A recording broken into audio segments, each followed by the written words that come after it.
Sneha, that the Election Commission this time will very keenly keep an eye on is the social media, the use of social media, because this, in many ways is the semi-final for the big 2024 elections, Sneha, and the Election Commission will now make sure that they are also gearing up for the big 2024 elections. So they will make sure that they have teams in place, especially for social media, and those things will then be replicated for the big 2024 elections as far as the Election Commission, if we talk about the Commission. From what we are understanding, in about first 10 days of December, that's when the results of the elections will also be announced. Well, absolutely.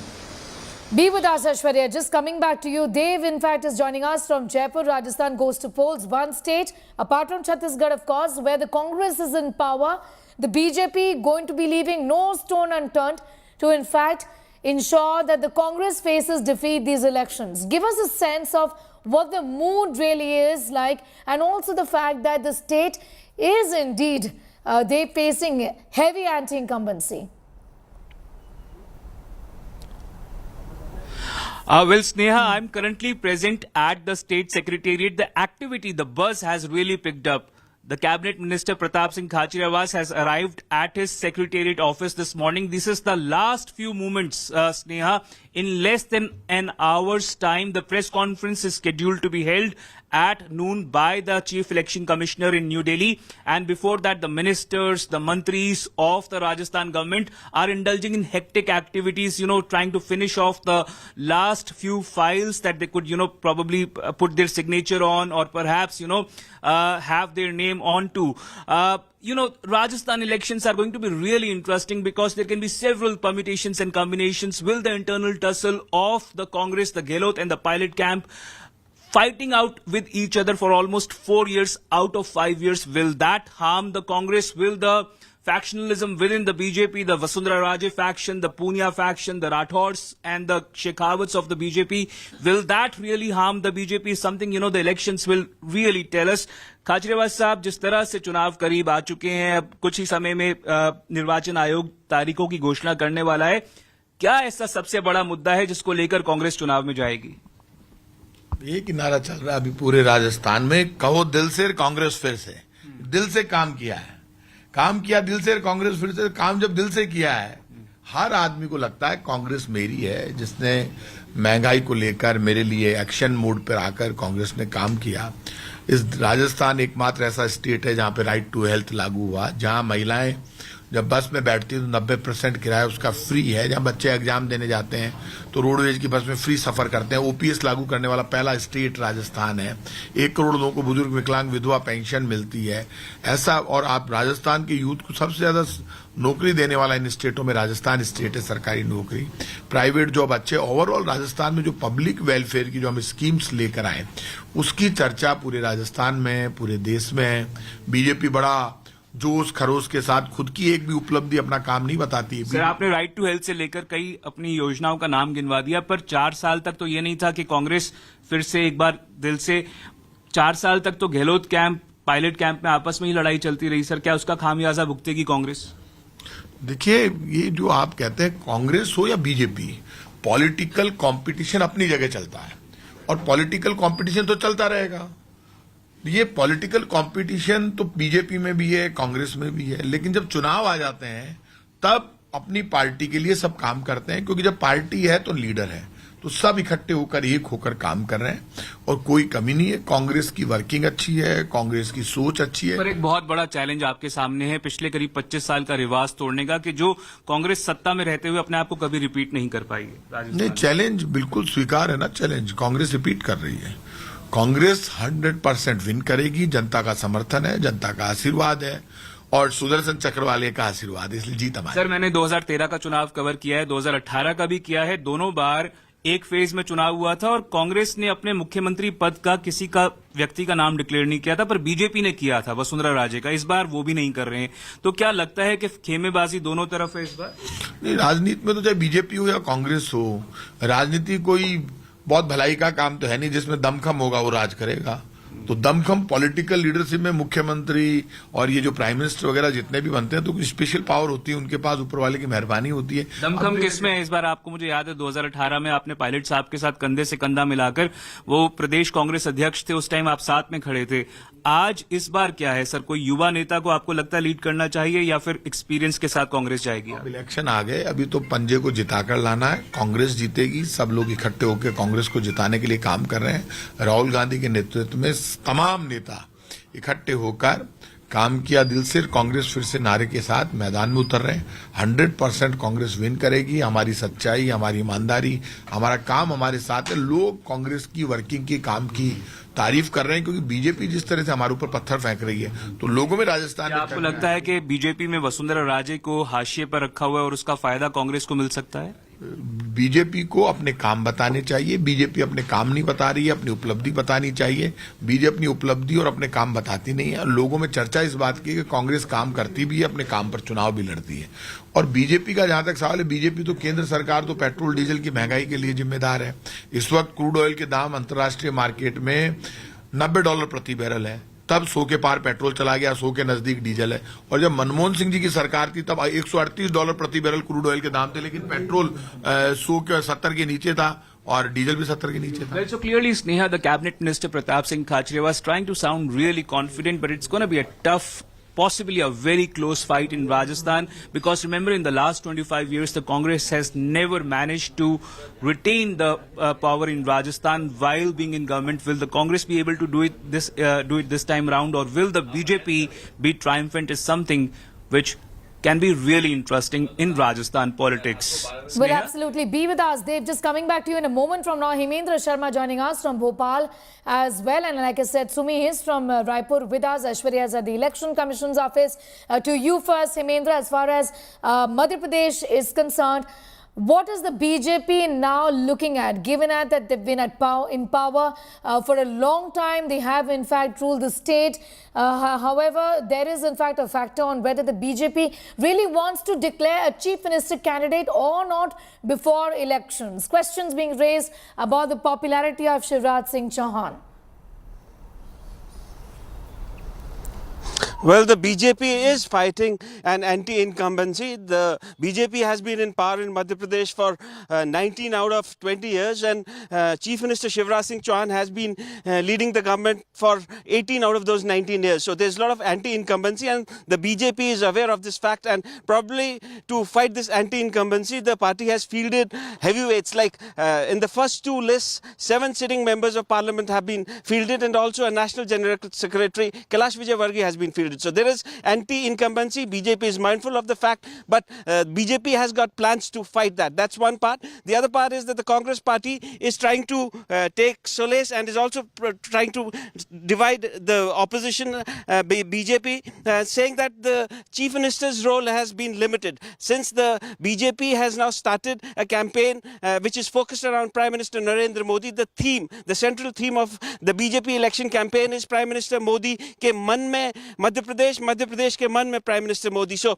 the Congress party is saying that the BJP has lost its confidence in Shivraj Singh Chauhan because of the anti-incumbency and various other factors, and it is because of that Chief Minister Shivraj Singh Chauhan's name is not being taken. The Bharatiya Janata Party in the run-up to the elections had tried to sort of fight this anti-incumbency by introducing the Ladli Behna Yojana, under which now 1,250 rupees were being transferred to roughly over 1.5 crore women across the state. But since the Prime Minister Modi has come into electioneering now, and those schemes are not being mentioned, so it appears that the Congress party has some advantage as far as elections is concerned. All right, Hemendra, I'm going to in fact ask you to be with us. My colleague Preeti Chaudhary is also now joining us on that big story. Over to you, Preeti.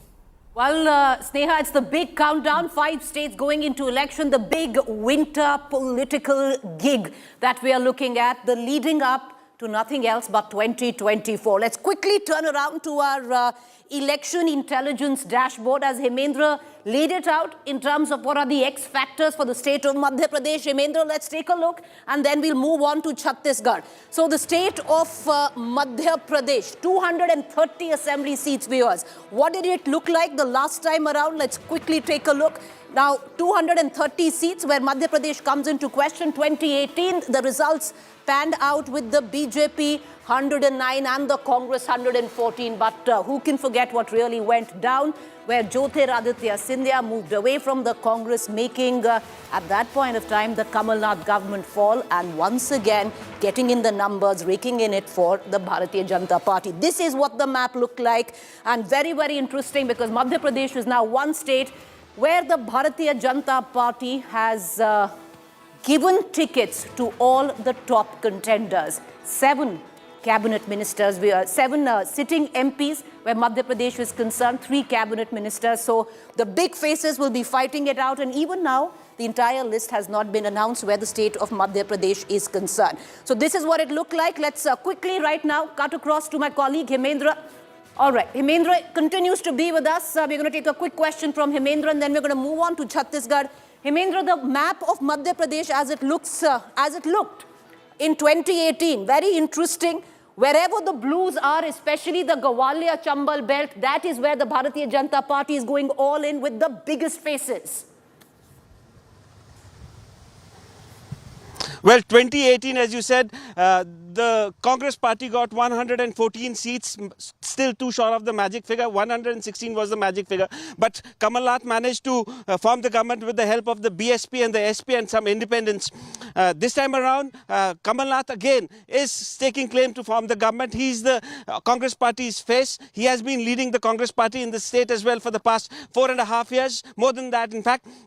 But the BJP is trying to nullify the anti-incumbency, as you said, by introducing big names. It's just been 2 lists that have been announced. Already 3 cabinet ministers, 7 sitting members of parliament, and 1 national general secretary has been fielded. So more such names are likely to come in the lists that will be announced in the days to come. Even in fact, there is speculation that Jyotiraditya Scindia might be fielded from Shivpuri. Also, there is a buzz going around. This is because of the fact that Shivraj Singh Chauhan only last week went to Budni, which is his home constituency. In Budni, he asked people whether he should contest elections or not, and if he has to contest elections, should he contest elections from Budni or not. So there is a speculation, and people are talking about it, that it is possible that Chief Minister Shivraj Singh Chauhan might not be fielded as a candidate. So that is one way of fighting the anti-incumbency and also taking the election completely to Prime Minister, fighting the election completely on Prime Minister Modi's face. That's the BJP strategy, and in the days to come we will realize and we'll see how successful or how unsuccessful this turns out to be.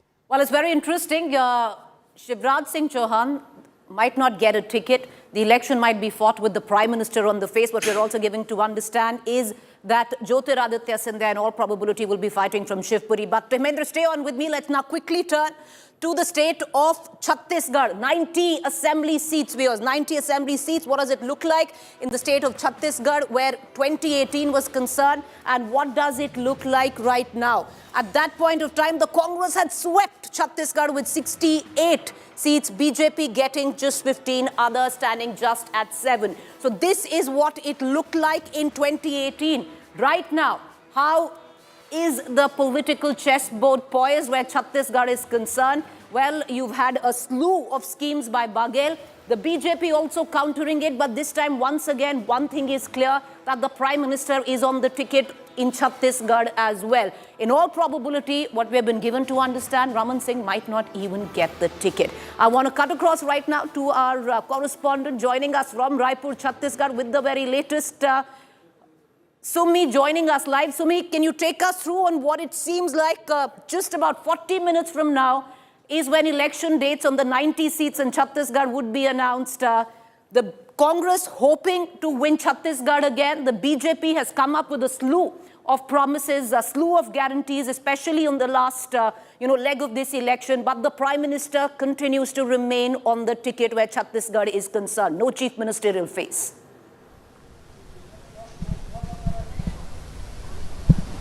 Yes, absolutely. As you correctly pointed out, there's not going to be a chief ministerial phase. In fact, it's going to be a collective leadership under which the BJP is going to fight the upcoming elections. And that is what the strategy by the Congress as well. The Congress is indicating towards a collective leadership. However, they have a very strong face in the name of Bhupesh Baghel, who has made sure that his leadership has outgrown his counterparts from the other states as well. And in fact, this time it's going to be a close call. The ruling Congress is trying and making it happen in the state of Chhattisgarh. They are leaving no stone unturned as far as the schemes are concerned. And in fact, they have pitched for a caste census as well. That has been the biggest poll promise so far. That has been echoed by Rahul Gandhi in one of his rallies. And in fact, it was reiterated by Priyanka Gandhi that once the Congress comes back in power, that will be the focus, that will be the priority of the ruling Congress, to have a caste census on the basis of which the policies will be curated for the tribal, scheduled caste, scheduled tribe, and also the OBC population. Remember, there's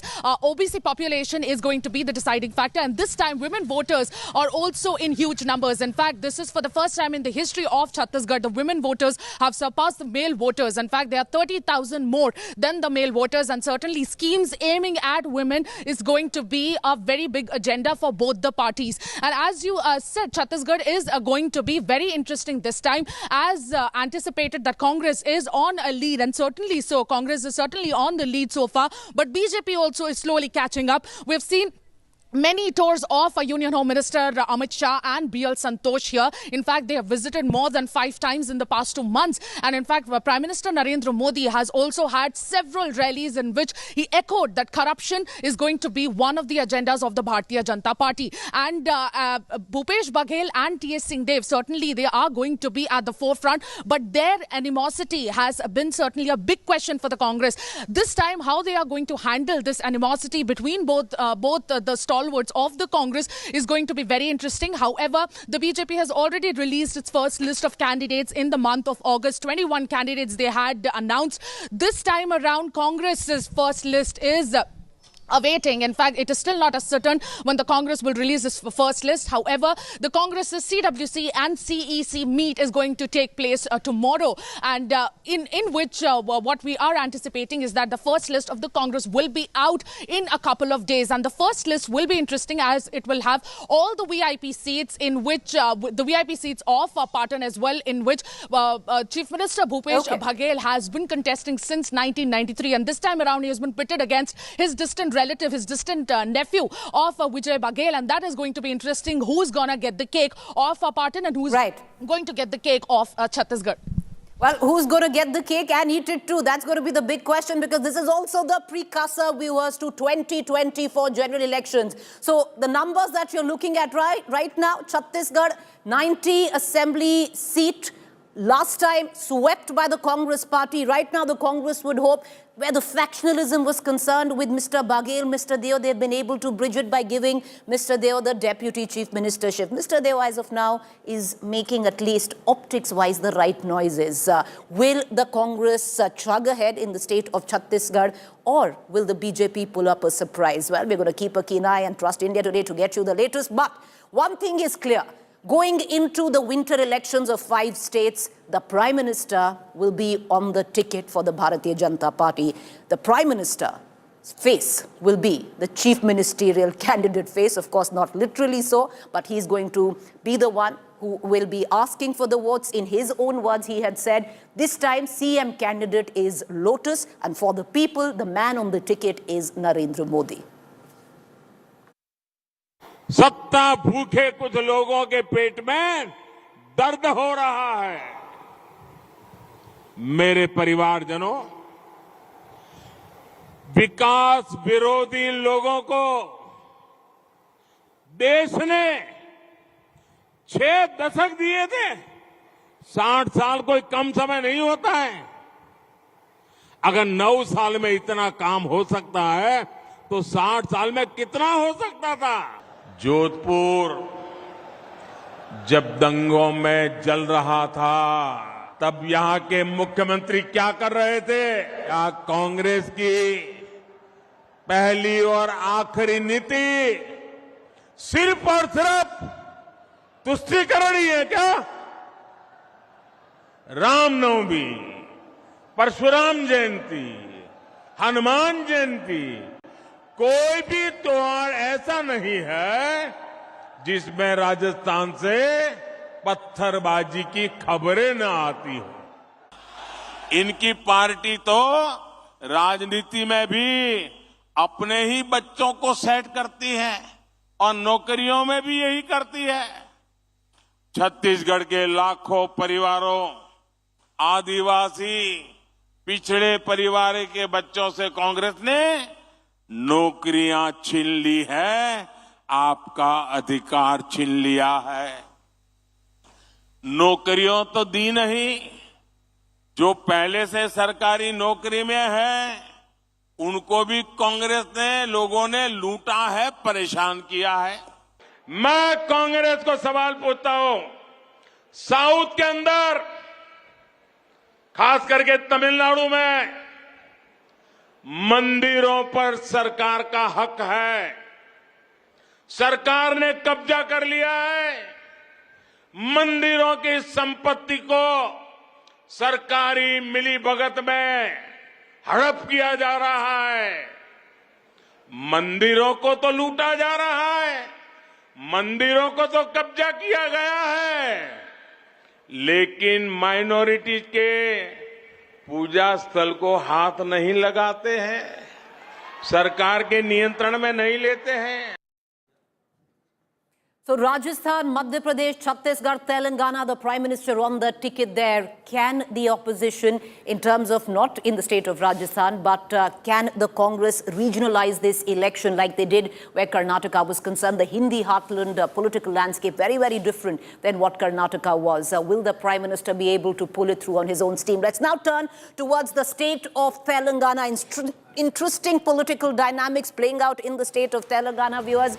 Remember, only last week, the Prime Minister had made an explosive statement when he had said that KCR of the BRS wanted to join the Bharatiya Janata Party at one point of time. Who was he helping? The Congress or the BRS or the BJP? Let's take a look in terms of what it panned out.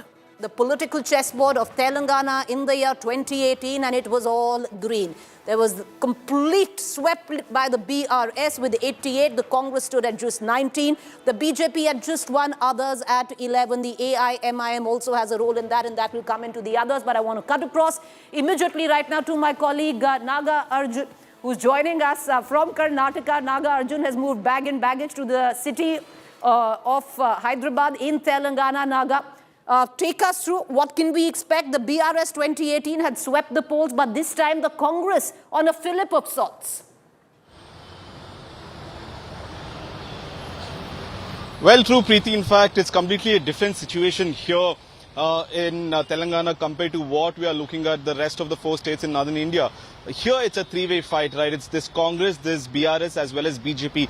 And Prime Minister making such explosive statement has led the cat among the pigeons as to how do the people realize? Do the people have to realize that BRS is close to BJP? Or should people, especially the minority voters, should they move towards Congress? Should they move towards MIM? Because most of them voted for BRS in the last elections consolidatedly. And that has created some ripples in the political circle here.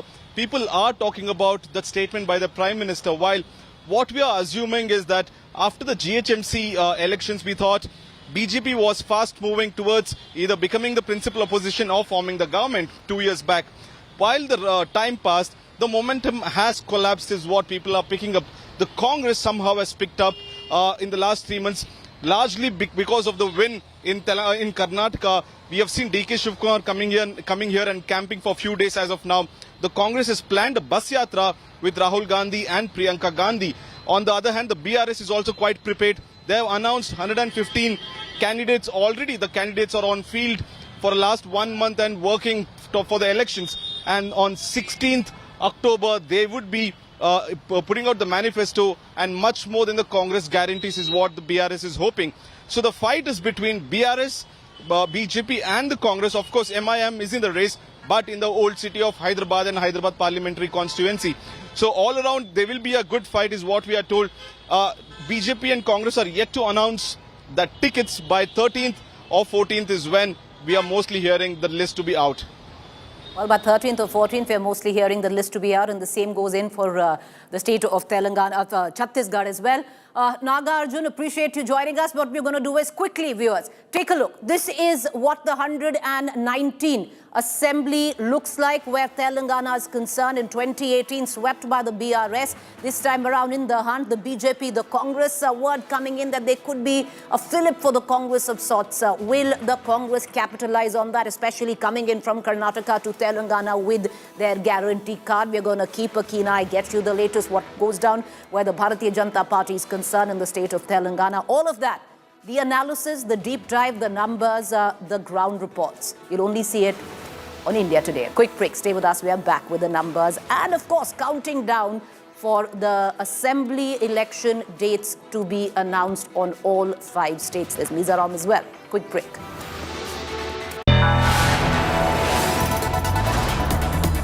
You are watching India Today. Powered by Finest, Be Sustainable Change, a BNP Group company.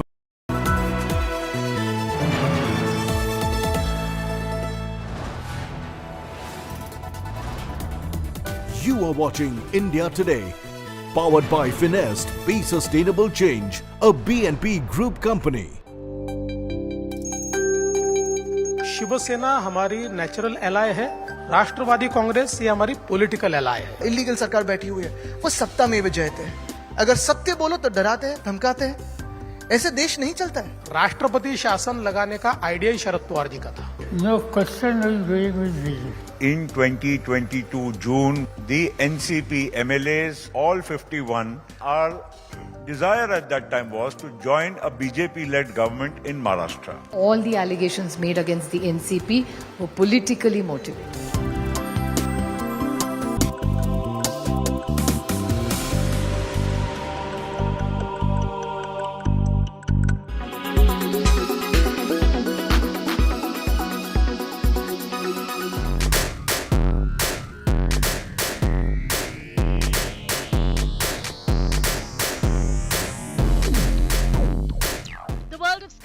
Is rapidly changing with new power ingredients making way. For instance, retinol can soon be passé probably thanks to bakuchiol, which does the same job as retinol with minimal side effects. Even Deepika Padukone stats it. Retinol is not well tolerated by many, causing intense sensitivity to some. Bakuchiol, on the other hand, can be called retinol's gentler cousin, which is natural, less irritating, and a vegan alternative. Deep exfoliating scrubs are now replaced with peeling pads with glycolic and salicylic acid, which is Dermat approved. I tried them and found them even better than the in-clinic peels. FCL, for instance, is specially formulated for the Indian skin. You know, acid pads don't suit every skin. You have to take advice, professional advice, before you start using them, because some skins just react to them. And if it suits you, I think once in 2 weeks is good enough, not more frequently than that.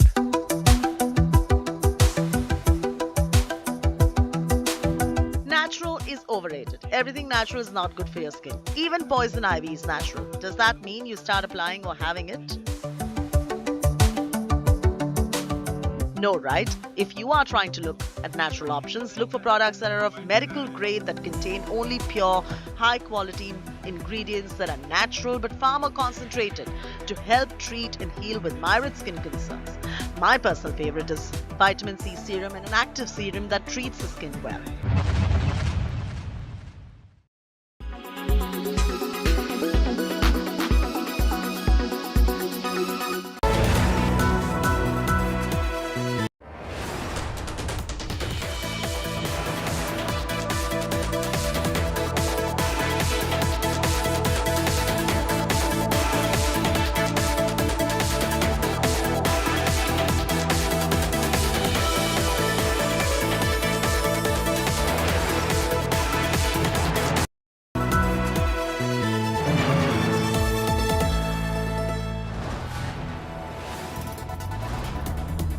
You are watching India Today.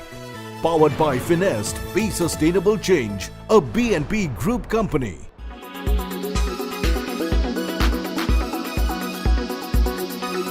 The upcoming festive season also means massive discounts and sales by e-commerce giants Amazon and Flipkart. Both have teased their mega sales but have not announced the dates just as yet. What also accompanies these sales are massive logistical efforts to ensure products reach customers on time. BTTV's Karishma Sudani visited an Amazon fulfillment center in Bengaluru and spoke to the company's operations VP Abhinav Singh. It's an army of Amazon team that's working right there. Tell me what exactly happens once a consumer clicks the buy button, the kind of processes that go on. Yeah, that's a very interesting question. When you click buy, the first thing that happens is we figure out which is the best place to fulfill your order from. Right, Right now you're staying in Delhi. And if you're a Prime customer, which I hope you are, you would then be expecting the delivery of that package the same day or the very next day. So we will try and make sure it gets fulfilled from a customer fulfillment center very close to you in Delhi or on the outskirts of Delhi. That decision is happening real time. So before you get to the promise page, there is an inventory check being done to decide where to put the order. Once you have decided to buy, there is an order drop, we call it, but basically an electronic signal goes to the fulfillment center and onto people's devices so that they can go and pick your order. From there, it goes to the packing station. On the packing station, we use machine learning algorithms to determine what is the right box size to send the stuff to you in. If you've ordered two things, which is the best box to fit those two things in and yet not send you a box which is big and harmful for the environment.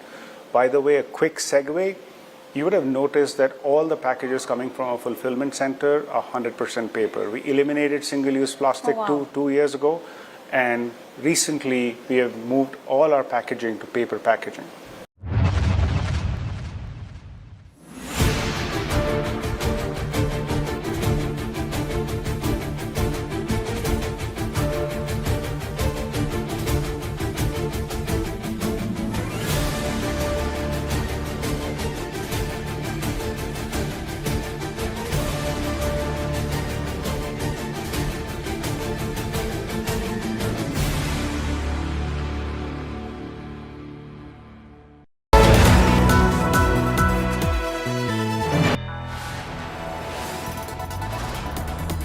You are watching India Today, powered by Finest, Be Sustainable Change, a BNP Group company.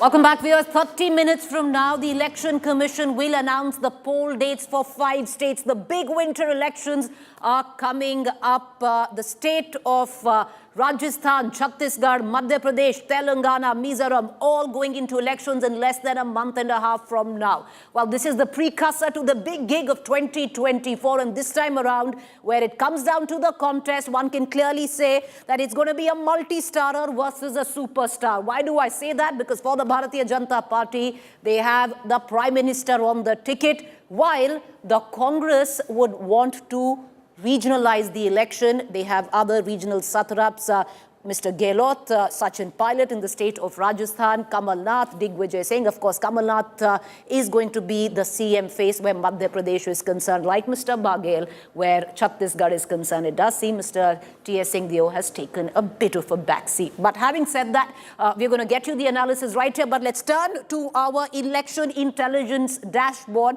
and turn towards the desert state of Rajasthan, which saw a fair amount of tumultuous politicking in the last 6-7 months where the incumbent government Congress was concerned between Mr. Gehlot and Mr. Pilot. But let's look at what went down in 2018.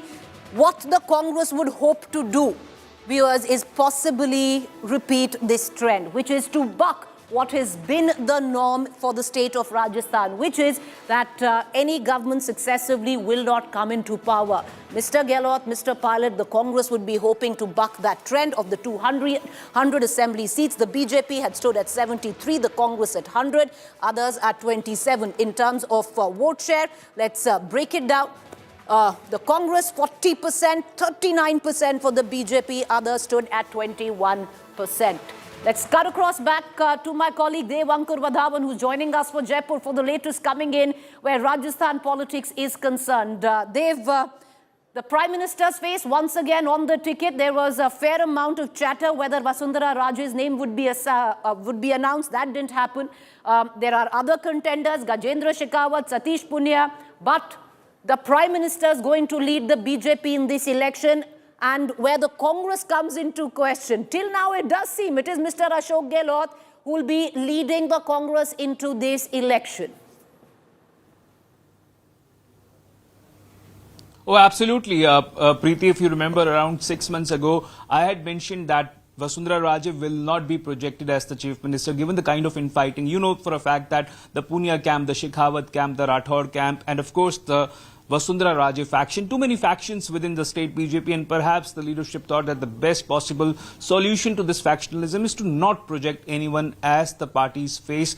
The party, in fact, Prime Minister Narendra Modi has, clearly stated, set the ground rule, mentioning that कमल का फूल ही चेहरा होगा भाजपा का इस विधानसभा चुनाव में. So it is quite clear, Preeti, a collective leadership fight against Ashok Gehlot government, point out the lacunae that has been there allegedly during the Ashok Gehlot rule, the issues of corruption, the crimes against women, the paper leak. Paper leak is a major issue, Preeti, which has affected lakhs of almost 25 lakh students, candidates who have been affected over the last 5 years. And if you multiply them, because they have their family members with them, now imagine the kind of traction that this kind of an issue can have. But internal politics perhaps will overshadow what will the Congress be able to do in these elections. Remember, Sachin Pilot has been an aggrieved person for almost 4 years. He was not made the Chief Minister, Preeti. Now, whether his members, his supporters, his people, his loyalists on the ground really mar the chances of the Congress, Preeti. You have interviewed him. Pilot, is currently in Congress. He has not done a Jyotiraditya Scindia on Congress, but will he be totally involved in the campaigning for Congress? That is the big question. Will he put his soul, his heart, his blood into the campaigning? That is something which can make or mar the elections for the Congress. Well, you're right there. Insiders tell us that at least on 40 seats, Well, you're right there, Dev. He did it in 2018. He thought he was shortchanged. This time around, will he be all in? But can he really be a Jyotiraditya Scindia? He doesn't have quite the numbers. And one can say he's tried. He's tried. He didn't have the numbers. But having said that, what will it pan down to? 2018, you see the numbers right behind me, majestically being walked by. Where the camels from the deserts are concerned, and it was a win for the Congress. Not a comfortable win that the Congress would have wanted, but they would have been happy with the numbers that they got. But at that point of time, with the MPs, it was very clear their choice was Mr. Ashok Gehlot. This time around, what happens in the state of Rajasthan, viewers, is very clear that no successive government repeats a term. It's been the BJP, been the Congress, been the BJP, been the Congress. The Congress hopes to buck it. The BJP hopes that the trend stays. But let's cut across right now. What we've seen is campaigning by local leadership, but Rahul Gandhi also making forays in the state of Rajasthan, Chhattisgarh, Madhya Pradesh. Listen to Rahul Gandhi. Modi जानते हैं कि तेलंगाना के chief minister उनकी मदद करते हैं. जहां भी हम बीजेपी से लड़ते हैं, वहां एमआईएम आके हमें डिस्टर्ब करती है. पार्टनरशिप है, मिलकर काम करते हैं. बीजेपी के लोग कहते हैं कि महिला आरक्षण करने से पहले नए सेंसस की जरूरत है और नए डिलिमिटेशन की जरूरत है. यह सच नहीं है भाइयों और बहनों. महिला आरक्षण को लागू करने के लिए विधानसभा और लोकसभा की 33% सीटें महिलाओं को आज दी जा सकती हैं. मगर इन्होंने बहाना बनाया है। ये चाहते हैं कि महिला आरक्षण 10 साल में लागू हो। हम चाहते हैं कि महिला आरक्षण आज लागू हो।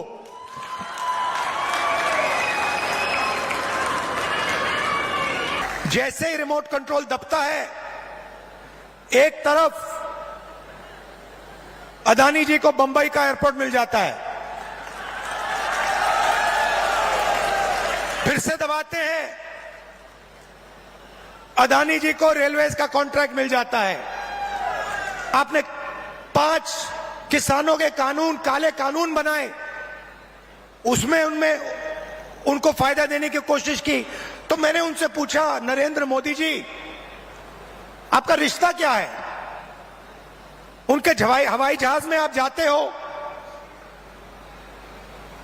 रिश्ता क्या है? जवाब मिला, मेरी लोकसभा की सदस्यता रद्द कर दी। जितना भ्रष्टाचार बीजेपी के लोगों ने मध्य प्रदेश में किया है, पूरे देश में ये नहीं किया है। बच्चों के फंड्स, मिड डे मील के फंड्स, स्कूल यूनिफॉर्म के फंड्स चोरी किए।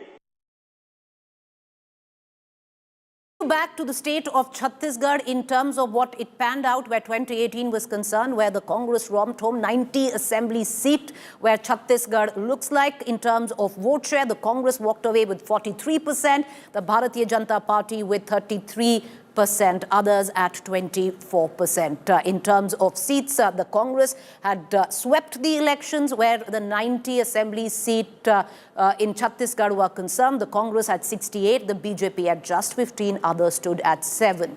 Let's quickly cut across to news break that's just filtering in right now.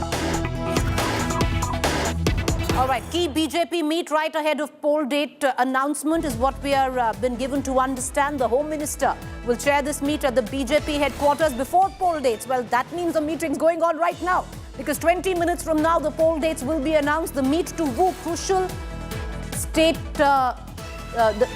Amit Shah will delegate responsibility to BJP leaders in the meet. At the back of dates being announced by the Election Commission for the 5 states in just the next 20 minutes, 12 noon, 13 minutes from now, is when the Election Commission will announce poll dates for the winter election, a precursor to 2024. The BJP is in a huddle. Key responsibilities being given out. Mind you, the poll conduct will kick in immediately after the dates have been announced, and it's going to be a full campaign mode from here on. There are certain, the Congress hasn't given out its list where Chhattisgarh is concerned, Telangana is concerned. All of that will happen in the next, in the course of the next few days. But the latest that we are getting in right now is that the Bharatiya Janata Party is in a huddle, giving out key responsibilities as they chart out, map out the campaign for the saffron outfit going into a 5-state election. But let's take you back right now to Chhattisgarh. The Congress would hope it quelled the disaffection between Mr. Baghel and Mr. T.S. Singhdeo, the Deputy CM, newly minted just about 4 months ago. What does T.S. Singhdeo have to say about Mr. Baghel leading the Congress into the elections in the state of Chhattisgarh? Listen in.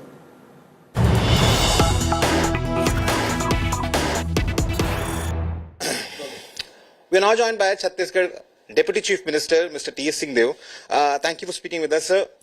Shortly from now, Election Commission is going to sound the poll bugle. How prepared are you, for these elections, and what is the one thing that you think that people are going to keep in their mind while casting their votes this time? This government has established an identity for the people of Chhattisgarh. That is a very basic achievement, I should say, a sense of oneness that has been created in Chhattisgarh which was missing. Where is Chhattisgarh? Who are Chhattisgarh people? Who are Chhattisgarhias? You come to Delhi, they would be seeking somebody in jungles. Very backward people. God knows where they are from. That was the sense of perception. We have a culture, strong roots in the people, cultural roots in the people, divergent cultural backgrounds throughout the region. So that sense of identity, on which development has been built. It is a farmer majority state. More than 75% of the population is living in villages. And what has been done for the farmers in Chhattisgarh is unparalleled in the country. Since you're going to seek mandate for the second time this time, what are the big 3-4 achievements of your government which you think are actually going to help you in getting elected again? There has been talk time and again of doubling farm income. Nobody has done anything about it. I think except or amongst the very few states, if there are others, Chhattisgarh has taken the step of providing remunerative prices for farm produce in Chhattisgarh. We lead the country. The Prime Minister, for example, comes from Uttar Pradesh.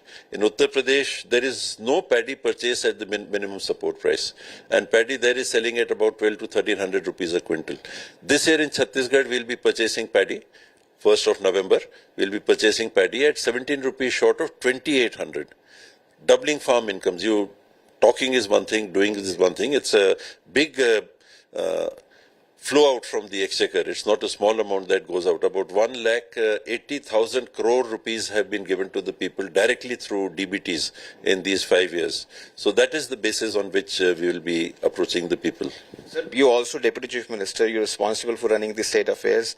Rahul Gandhi and Congress Party has been constantly speaking about caste census. Are you going to translate, once the results are out of caste census, into proportional reservation? Are you going to increase the reservation, especially for tribals who live in large numbers in your state? Tribals in the scheduled caste already have proportionate representation. Are you going to increase, sir, as per their population numbers? It is constitutionally as per their population numbers. The caste census last that was done in the country was in 1931, when the Britishers were governing the country, ruling the country.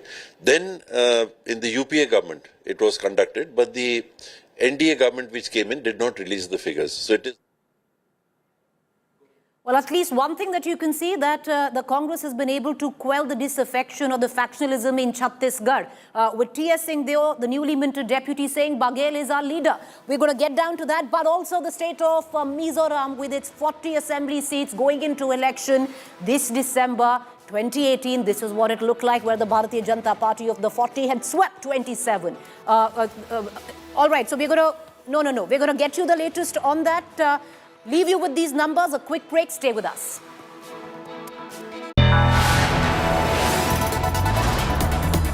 You are watching India Today, powered by Finest, Be Sustainable Change, a BNP Group company.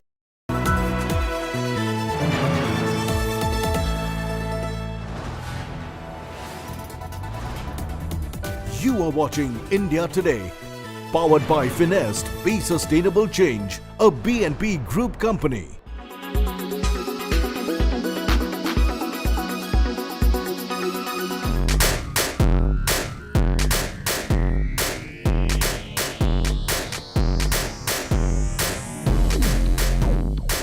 The world of skincare is rapidly changing, with new power ingredients making way. For instance, retinol can soon be passé probably thanks to bakuchiol, which does the same job as retinol with minimal side effects. Even Deepika Padukone stabs it. Retinol is not well tolerated by many, causing intense sensitivity to some. Bakuchiol, on the other hand, can be called retinol's gentler cousin, which is natural, less irritating, and a vegan alternative. Deep exfoliating scrubs are now replaced with peeling pads with glycolic and salicylic acid, which is Dermat approved. I tried them and found them even better than the in-clinic peels. FCL, for instance, is specially formulated for the Indian skin. Acid pads don't suit every skin.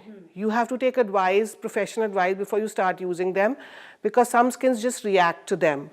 And if it suits you, I think once in 2 weeks is good enough, not more frequently than that.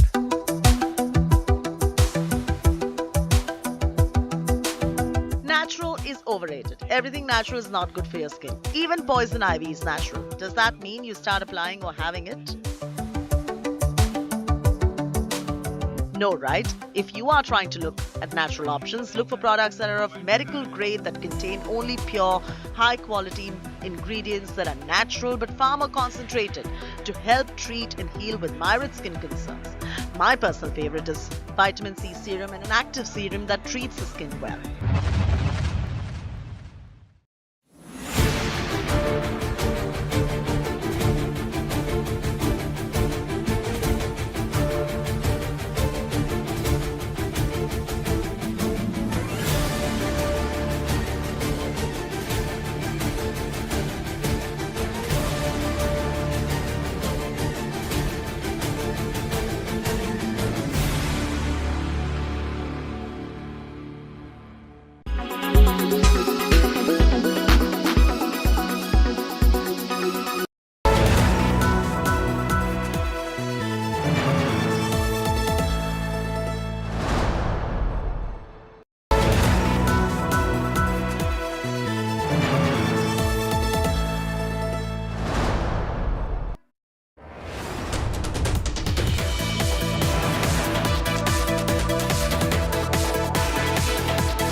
You are watching India Today, powered by Finest, Be Sustainable Change, a BNP Group company.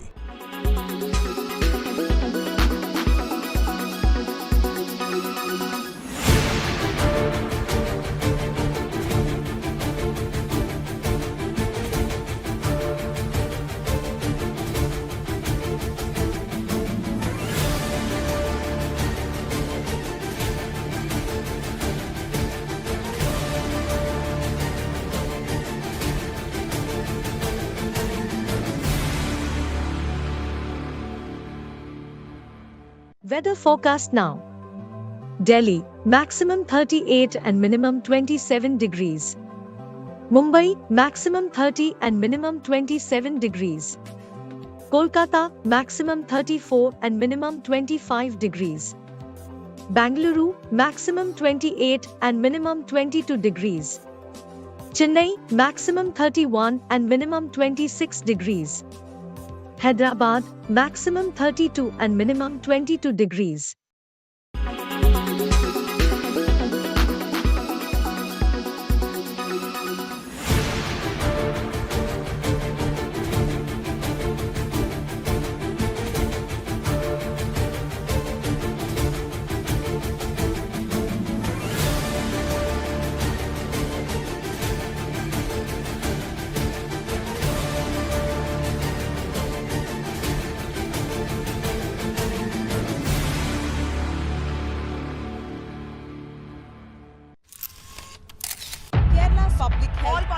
Traveling from different parts. Armed with facts, Looking at political back. she takes the news by its horns. Do you think the future of these students are not hampered?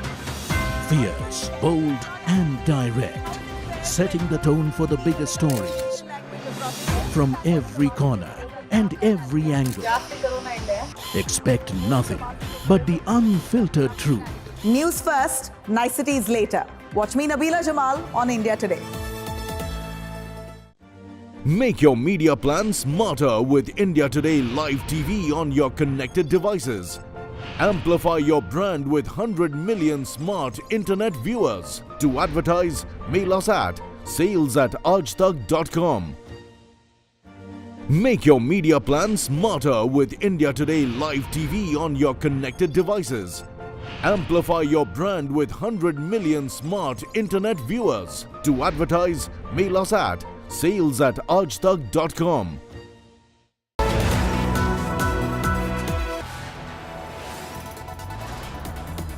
You are watching India Today, powered by Finest, Be Sustainable Change, a BNP Group company.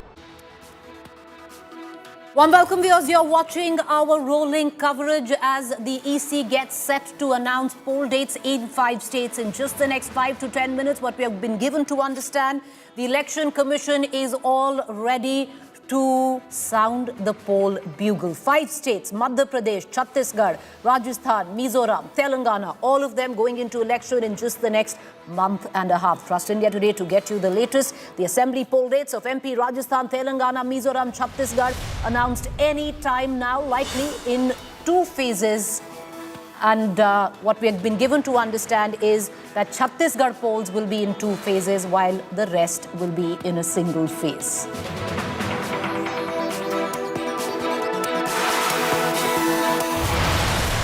Israel forces pledge ground invasion on Hamas, intensifies attack on Gaza terror, kills over 370 terrorists in Gaza.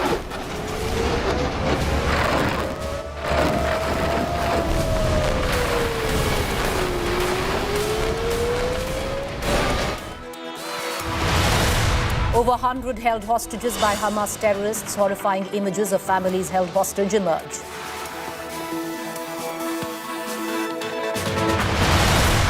Support also grows for Palestine across the globe. Rallies in US, Canada, UK to back Hamas. Terror attacks chaired by Hamas backers.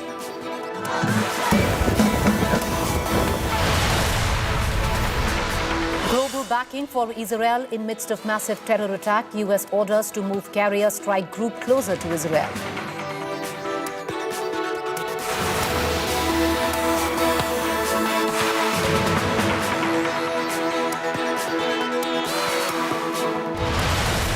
As terror attacks on Israel intensify, in their today-only channel in War Zone, fearless reportage and exclusive ground breaks. The information that is coming out, that people were massacred, people were abducted, people were taken across, and it's only now that the army has been able to come in large number, reservists have been called in.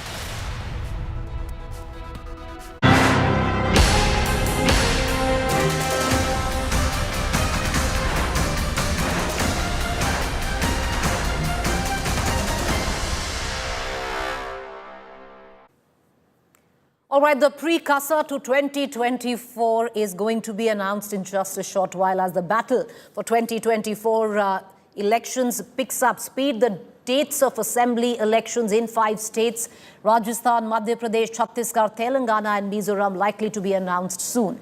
The announcements will detail the dates for the various stages of the electoral process, including filing of nominations, polling dates and the declaration of results. Polling is likely to be held between the 2nd week of November and the 1st week of December. Further, Rajasthan, Madhya Pradesh, Mizoram and Telangana may vote in a single phase, while in Chhattisgarh will be held in 2 phases where the disturbed areas in Chhattisgarh is concerned. That frame that you're seeing is the live frame where the Election Commission now getting all set to announce the dates, expecting to hear from them. Listen in. Conference by the Election Commission on forthcoming assembly polls to the 5 states of Mizoram, Chhattisgarh, Madhya Pradesh, Rajasthan and Telangana. I have with me the Honorable Chief Election Commissioner, Shri Rajiv Kumar Ji, the Honorable Election Commissioner. I have with me the Honorable Chief Election Commissioner, Shri Rajiv Kumar Ji, the Honorable Election Commissioner, Shri Anup Chandra Pandey Ji, and the Honorable Election Commissioner, Shri Arun Goyal Ji. We also have with us today senior officials from the ECI headquarters. I'm B. Narayanan, DG Media for the Commission. The format is as follows. There will be opening remarks by the CEC along with presentation. We will share the PDF copy of the presentation with all of you after the event is over. Following this, there will be a brief question and answer session. When you want to ask a question, raise your hand. Wait for the chance to be called to put your question. I will direct the micer to come to you. When it's your turn, introduce yourself and your organization and then ask your questions. Please keep your mobiles on silent mode. Sir, I request you to deliver your opening remarks. My colleague, Honorable Election Commissioner Shri Anup Chand Pandey Ji on my right side and Shri Arun Goyal Ji on my left, ECI officials and friends from media in such a large number, very good morning to you. I hope you had a good weekend. You were all worried that the conference may happen during weekend. So I hope you had a good weekend. And it's a good starting on Monday. Friends, as you are aware, we have gathered here today to declare the schedule for the elections to the legislative assemblies of Mizoram, Chhattisgarh, Rajasthan, Madhya Pradesh and Telangana. And we have gathered here today after a significant hiatus of 6 months. We met last. And as we stand on the cusp of elections in these states, it is worth noting that these polls hold a unique significance, not only for the residents of these states, but also for the nation. We will now, after this, meet in this form for the 24 elections. In the span of 40 days, the Commission has visited 5 states, all the 5 states, and held very detailed discussions with the political parties there, with the enforcement agencies of the central government and the state government. For example, all across the spectrum, to just tell you, income tax, excise, DRI, narcotics, coastal guards, state police, banks, RBI, civil aviation, everyone, whosoever is involved in some form of enforcement for the elections, RPF, Railway Protection Force, GRP, so everyone. So what transpired, what did they tell us and what did we told them, all that I will brief you. We met the political parties representatives और उनके भी जितने सुझाव, जितने feedback थे वो हम सब लोगों ने लिए. उसके बारे में भी मैं थोड़ा आपको बताऊंगा. I'll use this opportunity to brief you about what had happened during these last 6 months when we have started the preparation for the elections. मुझे मालूम है कि आप लोग शेड्यूल जानने के लिए इच्छुक हैं ज़्यादा, लेकिन इस अपॉर्चुनिटी को हम यूज़ करेंगे आपको ये बताने के लिए कि कितनी मेहनत इन चुनावों को कराने के लिए होती है. So friends, just to give you an overview, the Mizoram Assembly's term is on 17th December 23. Then all of the others in the latest by 16th of January 24. And there are total assembly constituencies, number is 679 if you total up assembly constituencies of Mizoram, Chhattisgarh, Madhya Pradesh, Rajasthan and Telangana. तो जो ये 679 assembly constituencies हैं वो पूरी country की 4200 लगभग legislative assembly constituencies का 1/6 हैं. और इसी प्रकार से जो इनके इलेक्टर्स हैं जो 16.14 करोड़ हैं कंबाइंडली, वो भी लगभग 95 करोड़ वोटर्स के 1/6 हैं. So the entire country by that standard would be going to polls in almost in the 1/6 of the country's spread of the voters and the assembly constituencies. The general overview, if we were to give you, the Mizoram has 8.52 lakh voters, Chhattisgarh 2.03, Madhya Pradesh 5.6, Rajasthan 5.2, Telangana 3.17, and total voters in these states would be totaling to 8.2 crore male and 7.8 crore female voters. Very interesting fact is that first time voters in these states would be 60.2 lakhs. I would elaborate on this point little later when I come to that.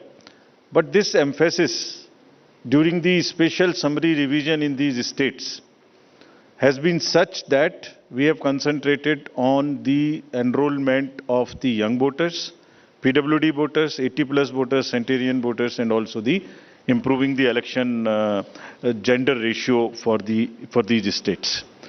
अगर आप देखेंगे तो जो PWD हैं उसके total voters की संख्या 17.34 lakhs है, which is who are also entitled to vote from the comfort of their home if they are not able to come to the polling station. Similarly, 80+ 24.7 and centenarian voters 32,410.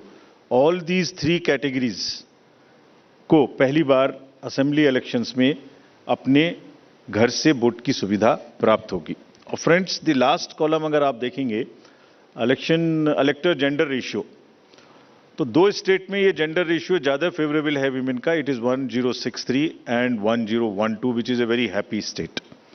In other states also, it has improved because of the special efforts undertaking during the SSR. और इस SSR की वजह से इन सब में भी ये electoral ratio काफ़ी बड़ा है. Telangana is also very high, 9998, and so there is improvement even in the Rajasthan. Now, if you look at the inclusive electoral roll, we are emphasizing a lot. Let me repeat.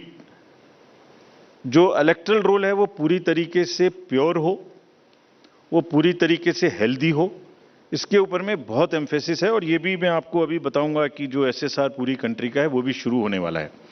So just to say that women voters, young voters, particularly vulnerable tribal groups, persons with disabilities, senior citizens, transgenders, सबके ऊपर में इस SSR में जो इन 5 states में हुआ विशेष अभियान चलाया गया ताकि पूरा का पूरा जो इलेक्टरल रूल है उसमें पहले सबको शामिल करें और फिर सबको हम वोटर पोलिंग स्टेशन पे लेके आएं.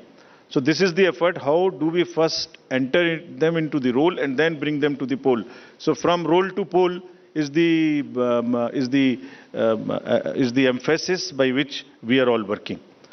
So now, friends, very interesting and a special effort which the Commission is undertaking.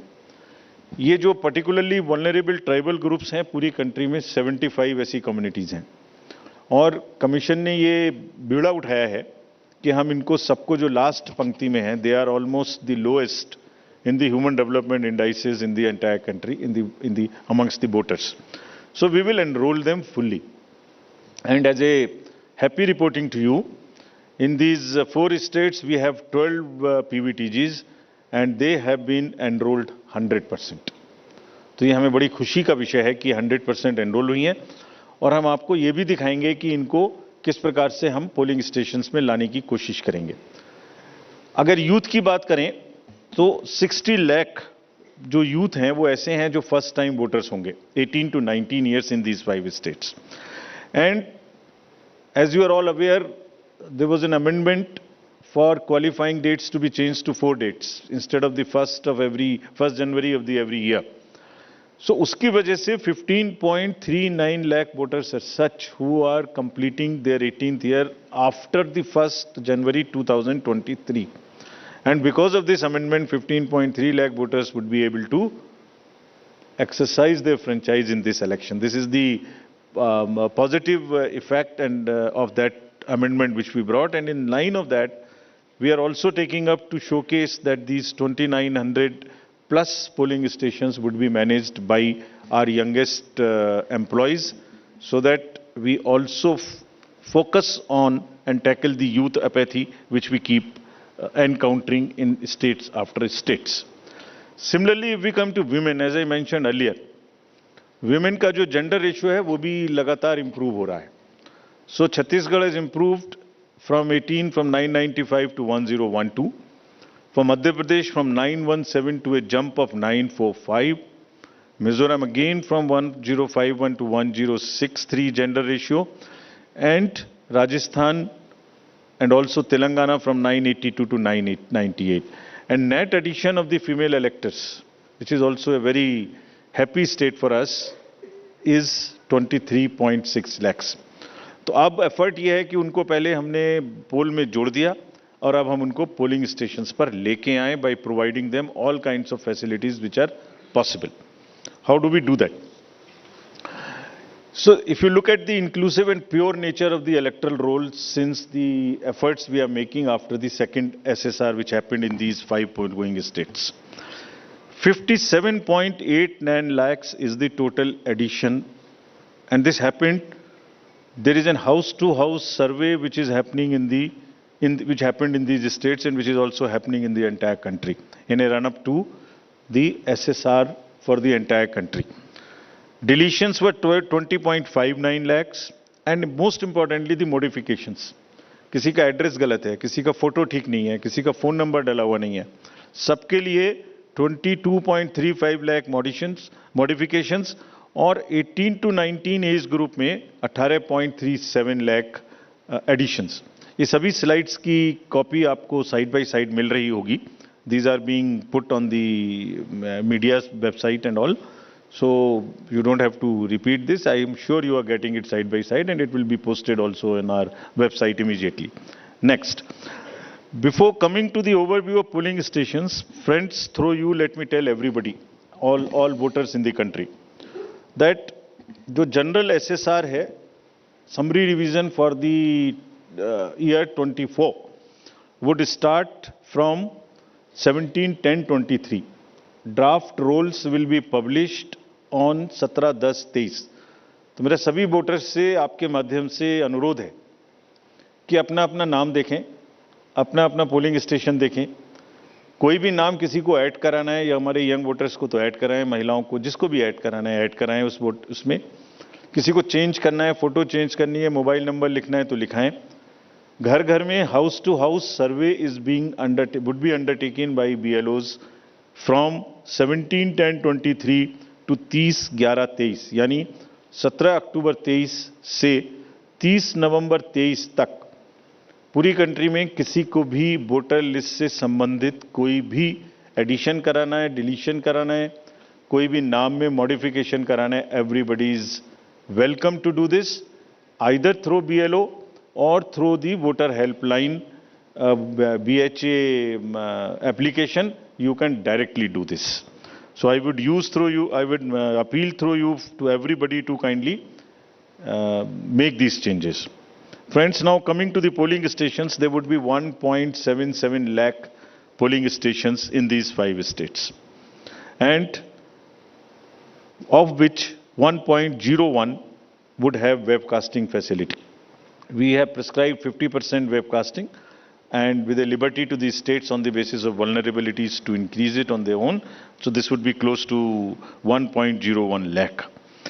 Then all this would be monitored through the control rooms, and the number of women managed polling stations there would be 17,734 polling stations which will be model polling stations.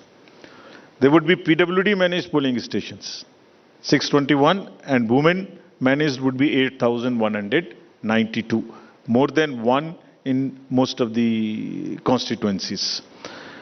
Coming to the assured minimum facilities, every polling station would have toilet, drinking water, ramp, light, help desk, signage. सभी polling stations पे सुविधा होगी, और प्रयास ये है कि पहले आपको पूरी तरीके से वोटर लिस्ट में शामिल करें. शामिल करने के बाद आपकी जो वोटिंग एक्सपीरियंस है पोलिंग स्टेशन पे, उसको भी और सहज और सुगम बनाएं, और उसको ये भी माध्यम बनाएं कि सोसाइटी में PWDs, transgender, women, old age, सब किसी को सेंसिटिविटी स्पेसिफिकली एक through the medium of the voting it gets reflected. And we showcase and we put an example before the society that yes, at the polling station, when we can do this respect and the separate treatment for them, which is their due, why can't we do it elsewhere in the society? So this is our modest effort to bring this fact into the limelight. Coming to the elderly voters, as you know, in all these states also, they will have the facility to vote from their home. Form 12D 5 दिन के अंदर वो भर सकते हैं. Similarly, next, ये भी एक बड़ा इंटरेस्टिंग है स्लाइड जो आपको दिखाना था. बहुत सी जगहें ऐसी हैं जहां पर हम लोग अंदर जा रहे हैं ताकि हर वोटर के पास पहुंच सकें. अगर आप फर्स्ट स्लाइड देखेंगे, ये फर्स्ट टाइम पोलिंग स्टेशन है. 8 किलोमीटर इससे बचेगा चलना. Jagdalpur, Bastar, Chhattisgarh, this is those areas. Similarly in Rajasthan, this is also a new booth. तो एक स्पेशल कोशिश है कि जो लोग को कम से कम चलना पड़े. वैसे भी हमारा नियम है कि 2 किलोमीटर के अंदर में हम देंगे, बट जहां पॉसिबल नहीं था वहां भी हम भर रहे हैं. इसी प्रकार से जो हमारे, मैंने आपको बताया था, पर्टिकुलरली वल्नरेबल ट्राइबल ग्रुप्स हैं, उनके लिए भी हम स्पेशल पोलिंग स्टेशंस बना रहे हैं. बफर जोन ऑफ फैन के अंदर में ये पोलिंग स्टेशन होगा. जो कि मांडला MP में, जस्ट दी शोकेसिंग। और अगर आप नेक्स्ट वाला देखें, पिपरिया डिस्ट्रिक्ट नर्मदा MP, इसमें 165 kilometers from district headquarters, tribal dominated district. People will go and this is the kind of rivers and all terrain they will cross. This is in Mizoram, 22 non-motorable polling stations. तो ये सिर्फ इसलिए आपको दिखा रहा है कि जो पोलिंग पर्सनल है वो कितनी मेहनत से, कितनी दूर में अपना ड्यूटी करने जाते हैं। और 6 महीने की तैयारी सिर्फ इसीलिए है जिससे कि सबको सुविधाएं मिल जाएं। और इसीलिए I will like to appeal through you to all the voters of these 5 states कि अगर हमने इतनी मेहनत की है तो आप भी कम से कम वोट देने के लिए जरूर आएं। Special request to youth, women and the people living in urban areas, those where we see a little apathy. Friends, आपको पहले भी ये बताया है हमने कि सी विजिल के माध्यम से कोई भी शिकायत कर सकता है किसी भी तरीके की इंड्यूसमेंट की, और जिसके पास हम 100 मिनट में पहुंचेंगे। और इसका प्रयोग में रिसेंटली हेल्ड इलेक्शंस में हमें काफ़ी शिकायतें मिली हैं और इंड्यूसमेंट रोकने में भी मदद मिली है।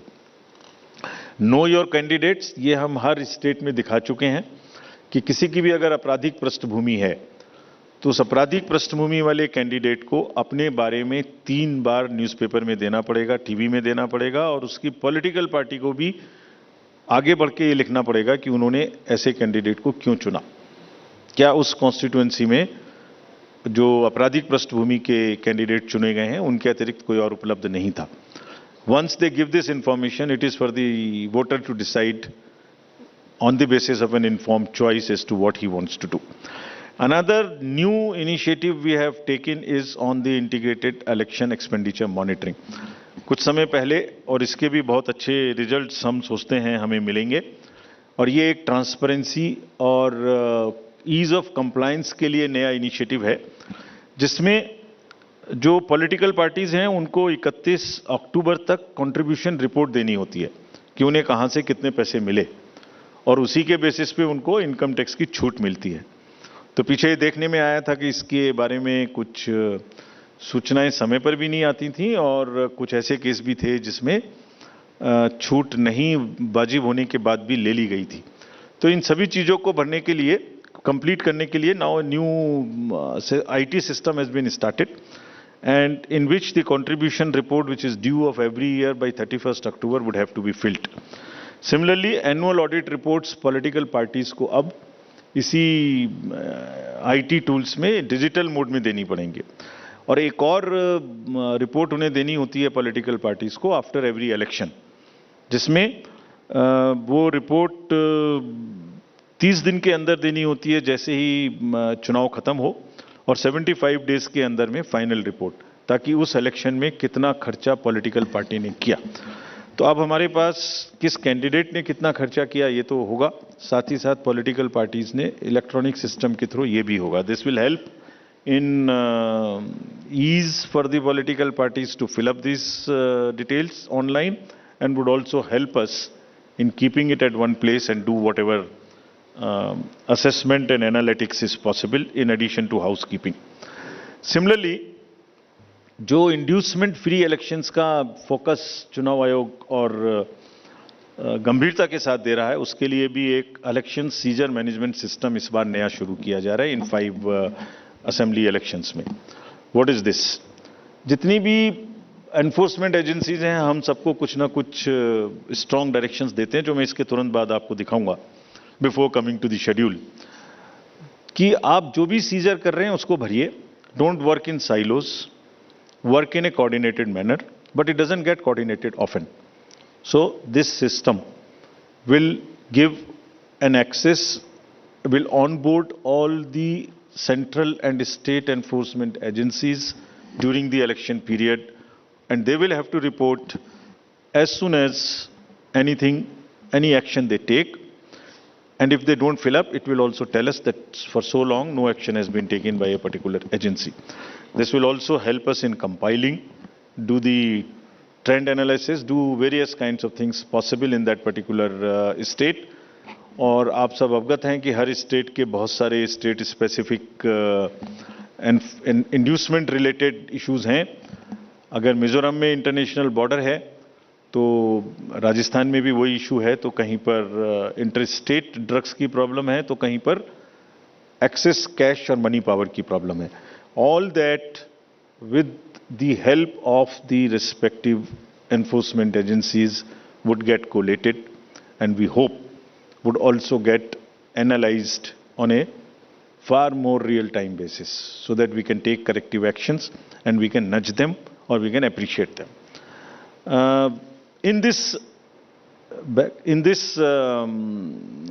reference, we have got some check post established which is in Mizoram, Chhattisgarh, Madhya Pradesh, Rajasthan, Telangana, in all 940 checkposts. These 940 checkposts belong to different enforcement agencies, which is namely, by and large, police, state police, excise, commercial taxes, forest and transport. तो इन सब पांचों की जो powers हैं वो अपने अपने act के अंदर में अलग अलग पावर्स हैं. Now what we have directed them to do a coordinated effort, pool their resources, establish synergies. पांचों एक साथ मिलके काम करें और क्या काम करें इन 940 प्लस चेक पोस्ट पर. इंटरस्टेट बॉर्डर्स में they will keep a very strong watch and we have almost told them to dry up inflow of cash, liquor and drugs. आपको जब पिछले कर्नाटका इलेक्शन हुआ तो वहां जाने के बाद जब हम रिव्यू करके आए तो जो 2018 का सीजर था वो एमसीसी अनाउंस होने तक उससे ज्यादा स्टेट गवर्नमेंट ऑफिशियल्स ने कर दिया था. So this is a renewed focus and all the checking of cargo movement through non-scheduled chartered flights. This we will issue the guidelines also in greater detail. ऐसी संभावना होती है कि जो पैसेंजर्स के अलावा कार्गो मूवमेंट्स है उसमें भी कुछ ना कुछ इन पोल बाउंड स्टेट्स में कोई मटेरियल इंड्यूसमेंट के थ्रू जा सकता है. कार्गो के पार्सल्स का रेलवे और पोस्टल डिपार्टमेंट के थ्रू भी चेकिंग शुरू हो. Money power, all these agencies have been strictly asked to keep strict vigil and report in the system which we have stated just before this. Number of observers will be deputed, the general observers, police observers and the expenditure observers, and adequate CAPF. Similarly, the directions again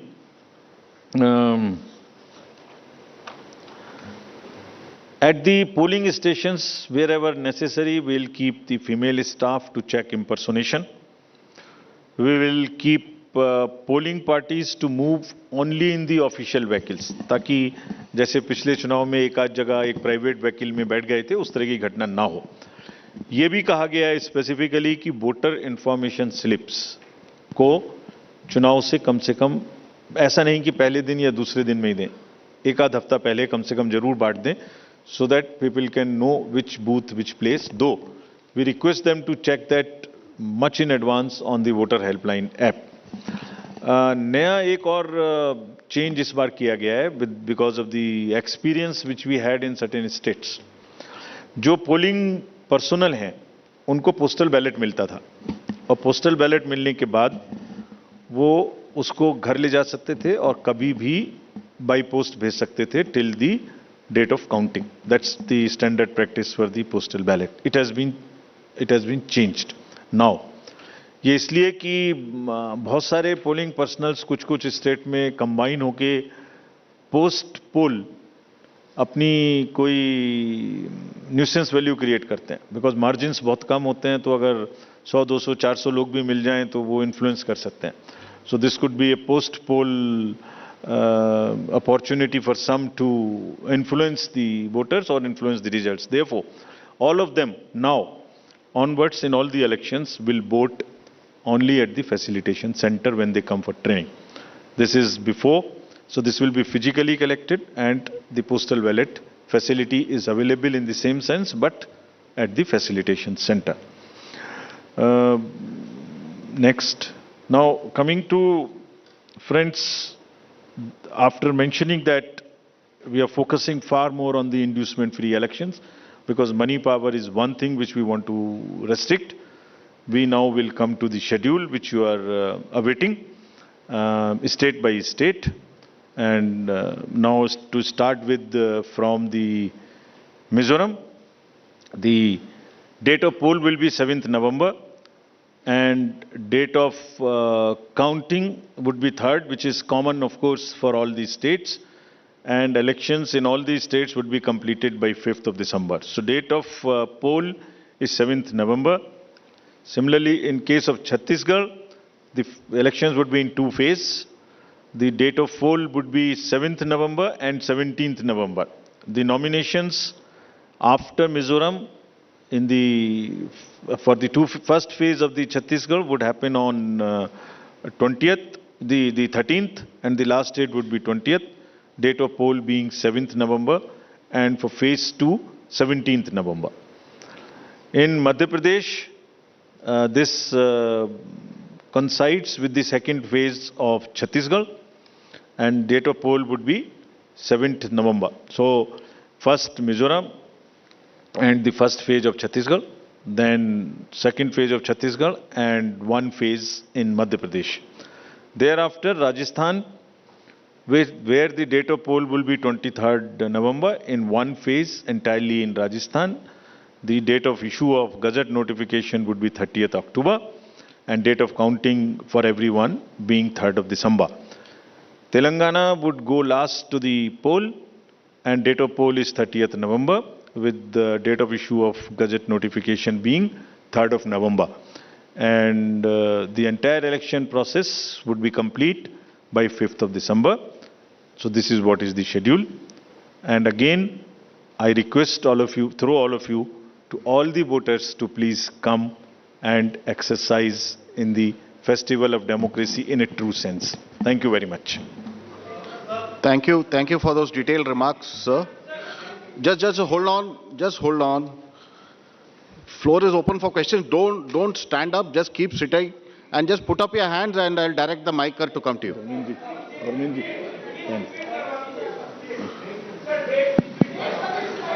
ये पांचों slides की date वैसे अभी आपको भेज दिया होगा. It's being tweeted to you. It's being tweeted, but हम दोबारा रिपीट कर दीजिए. Yeah. Mizoram. It's visible to all. Next. Next. Madhya Pradesh. Date of poll 17th November. Rajasthan 23rd November and Telangana 30th November. We are doing counting on 3rd of December and finishing the entire election exercise on 5th of December 23. Yeah, floor is open for questions. Gentleman in the first row. Yeah. Unko mic de dijiye. We'll come to you next. Aapko aayenge second. Good afternoon sir, Mohit Dubey हूँ sir, news nation channel से. Sir मेरा सवाल ये है कि खासतौर पे अगर छत्तीसगढ़ और तेलंगाना के परिप्रेक्ष्य में है, छत्तीसगढ़ में 2 चरणों में आप मतदान करा रहे हैं, नक्सल प्रभावित इलाका है कई. सरकार का दावा है कि नक्सलिज्म तो हमने ख़त्म कर दिया है, लेकिन इस बार भी आप 2 चरणों में मतदान करा रहे हैं. कितनी बड़ी चुनौती जो है नक्सल प्रभावित इलाकों में होगी आपको मतदान कराने के मद्देनज़र, क्योंकि 7 राज्यों की सीमा छत्तीसगढ़ से जुड़ती है जैसा आपने कहा. इसके अलावा तेलंगाना के भीतर पिछले चुनाव में तमाम कैश और लिकर की बरामदगी हुई थी. इस बार कितनी चुनौती तेलंगाना और छत्तीसगढ़ में आपको लेकर होने वाली है? Yeah, gentleman in the second row there.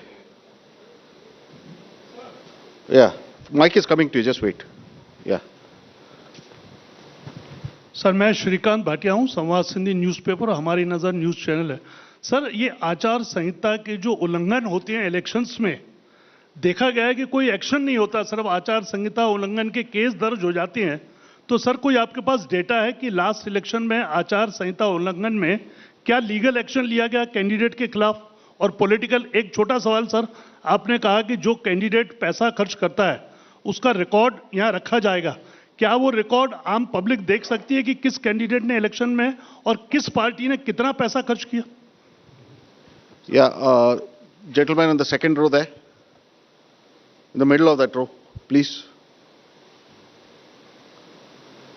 Sir मैं प्रदीप कुमार, टोटल न्यूज़ से। सर मेरा सवाल यह है कि आपने आपराधिक छवि वालों का जो जिक्र किया है और उसको लेकर जो एक्शन की बात की है और जो प्रचार भी करना होगा उनको 3 बार बताना, लेकिन क्या ऐसे आपराधिक छवि वाले उनकी रोकथाम को लेकर इसके अलावा आपके पास क्या उपाय रहेगा, और अगर जानकारी नहीं मिलती तब एक्शन क्या होगा? एक The lady at the back over there, yeah.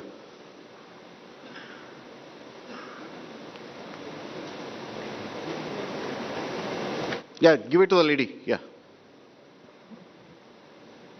Amitu Jain from The Wire. मेरा सवाल इलेक्ट्रल रोल्स की प्योरिटी को लेके है। आपने बोला है कि जो BLO होगा वो जो डेटा है वो अपडेट करेगा। सवाल ये है कि BLO कितना कंप्यूटर savvy है ये डेटा अपलोड करने के लिए, और ये डेटा वो खुद अपलोड करता है या is it outsource to somebody else जो ये काम करेगा? और if it is outsourced, then what is the procedure that is followed for outsourcing this work to somebody who would be uploading this data? Thank you. Just we'll have another round later. Okay. Chhattisgarh में चुनाव के विषय में आपने प्रश्न पूछा। देखिए, हर नागरिक को, हर वोटर को हम रजिस्टर करें और हर वोटर के पास में हम बूथ लेके जाएं ताकि वो अपना वोट डाल सके और उसको सारी सूचना जो उसको इन्फॉर्म डिसीजन लेने के लिए आवश्यक है वो उस तक पहुंचाएं। Phase 1, phase 2 in all the elections that will be done, और उसके लिए व्यापक व्यवस्था की गई है। इसलिए हमें सबको अपील है कि वो सब वोट देने आएं और जो जहां भी जितनी भी सुविधाएं और जितनी भी सुरक्षा देने का जरूरत है वो असेसमेंट करके उतनी वहां प्रोवाइड की जाएगी। कैश और freebies, cash, freebies, drugs, liquor, consumable goods, ये मेनेस है। हम लोग उसके प्रति पूरी तरीके से सजग हैं। Just give U A small figure, जो अभी पीछे 6 इलेक्शंस हुए हैं उसमें अगर मैं आपको अलग से भी दिलवा दूंगा, लेकिन लगातार उनमें वृद्धि का जो प्रतिशत है, in some states it is up to 6000%, but in average it is, मैं बताता ही हूं आपको exact. Karnataka was 83 crores in 2017. First, I will speak the last election figure, then the recent. 83, which has increased to 384 crores. Tripura was 1.79 crores, increased to 45 crores. और त्रिपुरा में violence, you all remember, 0, repoll 0, and this was the kind of improvement in the seizures. So what we are trying to do is to improve the overall environment of elections, be it violence, be it freebies, be it the ease of voting for the thing, be it the improvement in the human face of the entire electoral roll, transgenders, PBTGs. So it's an overall qualitative and quantitative change in the electoral roll, also in the way elections are held. Nagaland, 4 crore to 50 crore. We used to be concentrating more on the peaceful elections which happened there. Simultaneously this also happened. Meghalaya, 1.1 to 74 crores. All these figures we will get put on the social media also.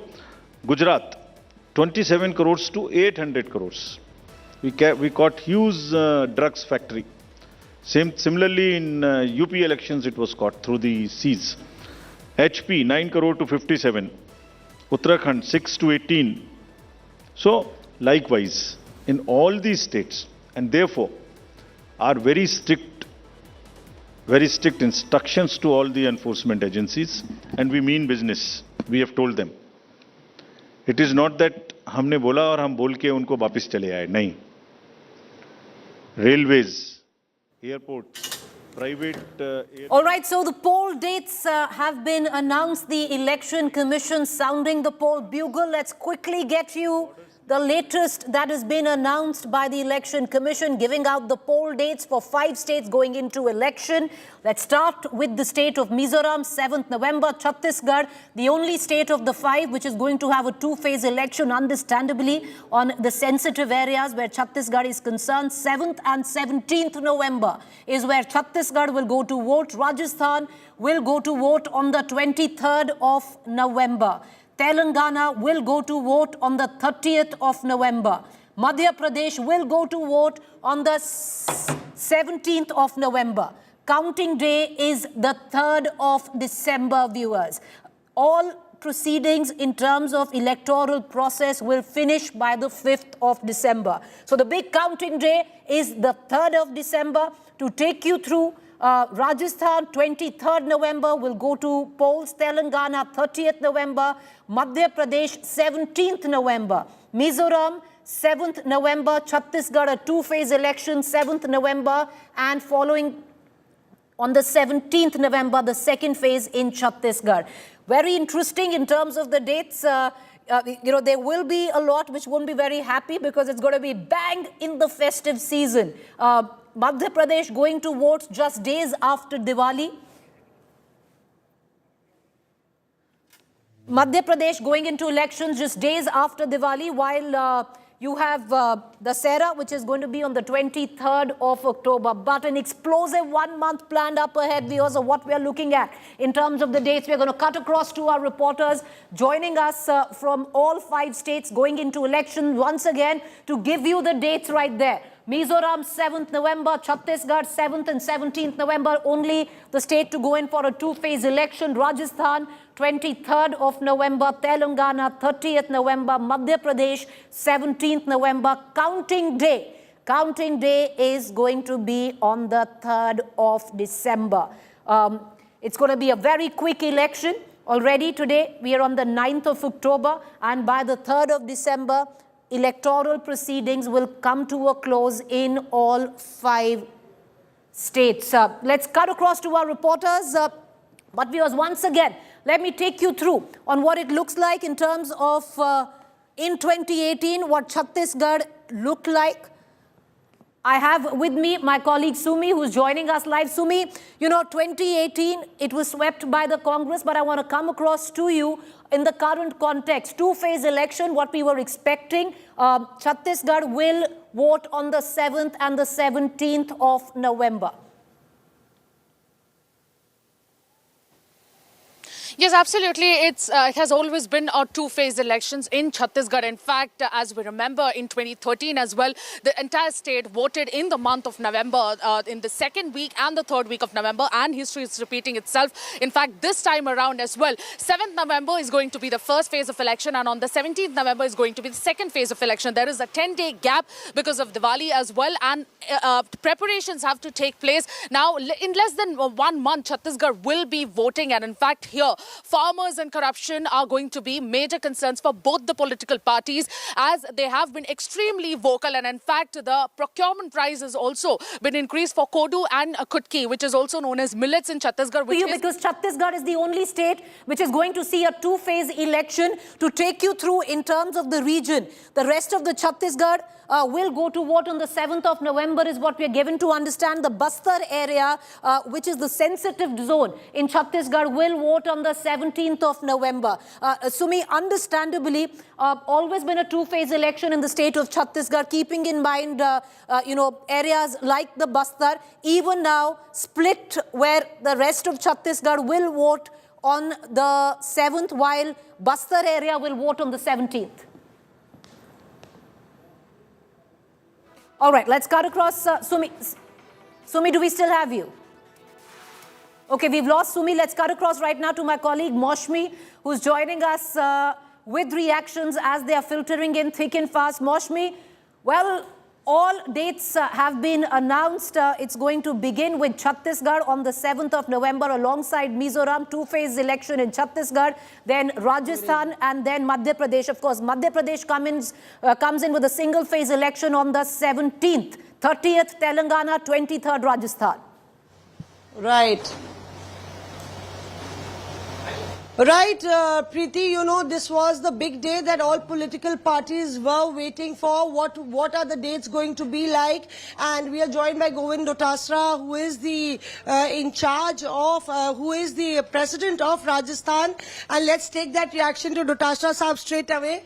Sir, पूरी तैयारी है. आखिरकार तारीख कहते ना, तारीख का इंतजार हो रहा था. पर राजस्थान की बारी जो है वो सबसे आखिरी में आ रही है. ऐसा क्यों है? 23 को है आपके वहाँ चुनाव. नहीं, चुनाव आयोग अपने हिसाब से करता है, तो हम सब इंतजार ही कर रहे थे. हम सब तैयार हैं, सरकार रिपीट होगी और संवैधानिक ये व्यवस्था है, उसके तहत चुनाव होने ही थे. वेट ही कर रहे थे, अच्छा हुआ आ गए. हम सब तैयार हैं, हमने बहुत अच्छा काम किया है और कांग्रेस की सरकार ने इतने अच्छे काम किए हैं, इतनी अच्छी योजनाएं दी हैं, बजट अच्छा दिया और आखिरी का बजट 80% से ज्यादा धरातल पे इम्प्लीमेंट कर दिया, जो पहली बार किसी स्टेट में हुआ है. तो मैं समझता हूं कि हमें कोई दिक्कत नहीं आएगी और भारतीय जनता पार्टी राजस्थान में बिल्कुल टूटी हुई है, बिखरी हुई है. कोई उनका विजन नहीं है, जनता से उनका कोई जुड़ाव नहीं है. ये बताइए, ज्यादा वक्त आप लोग को मिल रहा है बाकी राज्यों के बनिस्बत अगर कैंपेन के लिए, तो ये अच्छा है कि बुरा है आपके लिए कि बीजेपी के लिए ज्यादा अच्छा है? क्योंकि 7 तारीख से तो पोलिंग शुरू हो जाएगी बाकी राज्यों में और आपका नंबर 23 को आएगा नवंबर को. तो आपके लिए अच्छा है कि बुरा है कि आपको ज्यादा टाइम दिया जाए? अच्छा ही है, कहाँ दिक्कत आ रही है इसमें? बुरा क्या है? अच्छी बात है कि जनता के बीच में हमने जो काम किया है उस काम को लेकर के हम आखिरी छोर में बैठे हुए व्यक्ति तक जाएंगे और जिनको लाभ मिला है, 10-10 गारंटियां मिली हैं, योजनाओं का लाभ मिल रहा है, तो निश्चित रूप से लाभ ही लाभ है जनता के बीच में जाने से. क्योंकि हमारे पास बताने को बहुत कुछ है, उनके पास में बताने को कुछ भी नहीं है. चलिए, शुक्रिया हमसे बात करने के लिए. तो प्रीति, there you are, Govind Dotasra saying that they're all set and the more time that the Rajasthan Congress gets, he's saying it's even better. He is the president of that state, so perhaps a lot of work on the cards for Congress leaders as well. All right, so, well, the Congress hoping to buck the trend, what has been it politically in the state of Rajasthan, where a successive government never quite repeats itself. But let's take you right now to the state of Madhya Pradesh. 17th November, Hemendra, is when Madhya Pradesh will go to vote in a single phase. Understandably, it will also come, Hemendra, just 3 days after the celebrations of Diwali. Well, it's going to be a long festive season and a lot of anxiety also probably, and the results are coming out on the 3rd. In Bhopal, let me tell you, during the intervening night of December 2 and 3 in 1984, we had the Bhopal gas tragedy as well. So a lot of things, Diwali would be celebrated, but who's going to celebrate a little longer, that the results would tell, and for whom this could be a tragedy, that would be out only on the 3rd of December. But the Congress party is now pitching for the throne in Bhopal. In fact, the Congress in 2018 had got 114 out of 230 seats. Of these, 216 was the magic figure. The BJP was lagging behind 109, and there were 2 BSP and 1 SP and 4 independents. Kamal Nath managed to form the government, but the government didn't last. In 2020 March, Jyotiraditya Scindia shifted from the Congress to the BJP, so that revenge has to be taken. That's what the Congress is looking at this election as, and they have been talking about it, that this is the time when they'll seek the revenge, because in 2018 the people of Madhya Pradesh had voted for change. That change had happened, but the change couldn't last, and the Congress party after that went into the by-elections, and in those by-elections the Jyotiraditya Scindia and Shivraj combined, they managed to defeat the Congress party in 22 out of 28 elections, and they were successful in forming a government. They in fact had formed the government earlier, but they were able to reinforce that majority status. So now in 20 23, the Congress once again pitching for the throne of Bhopal.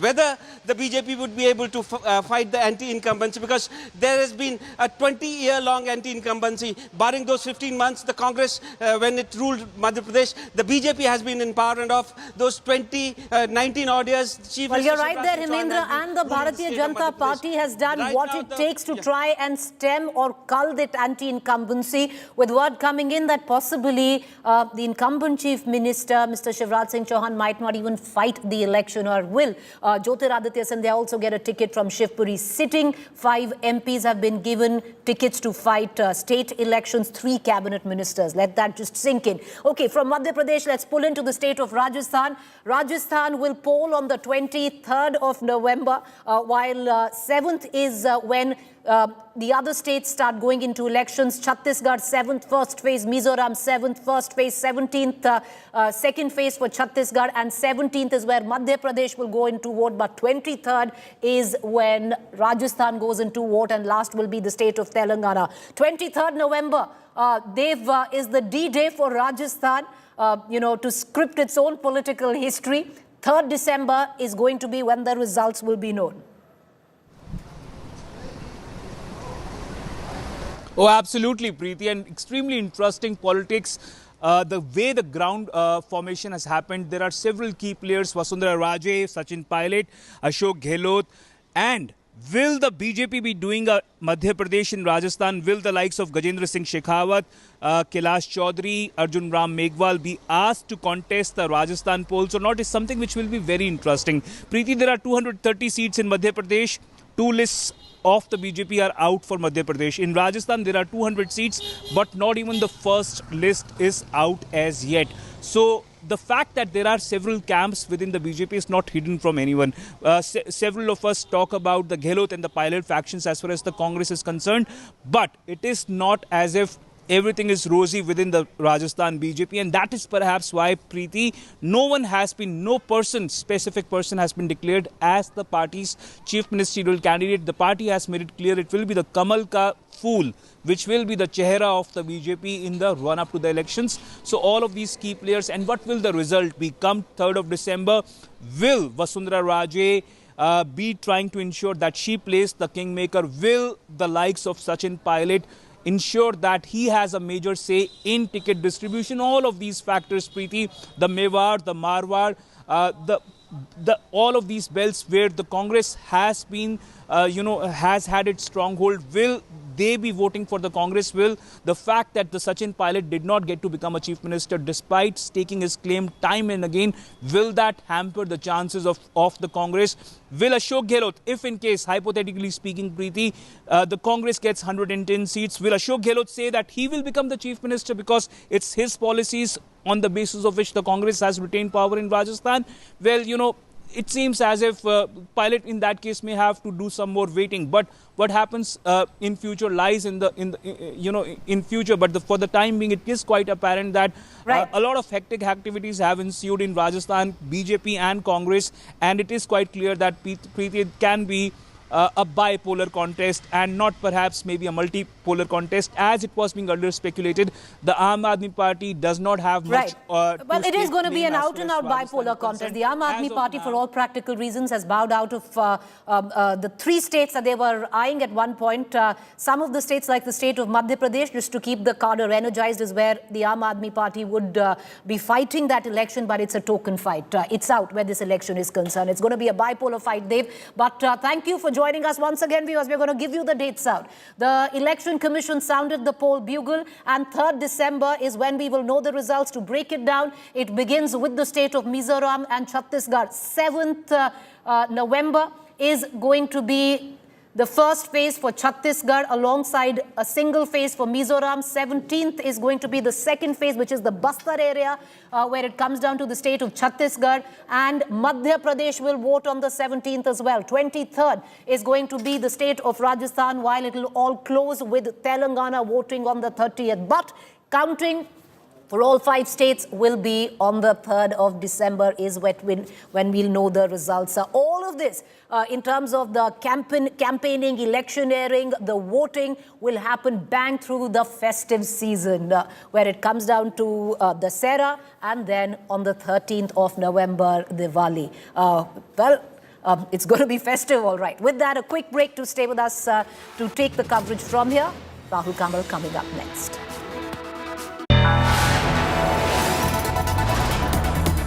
You are watching India Today, powered by Finest, Be Sustainable Change, a BNP Group company.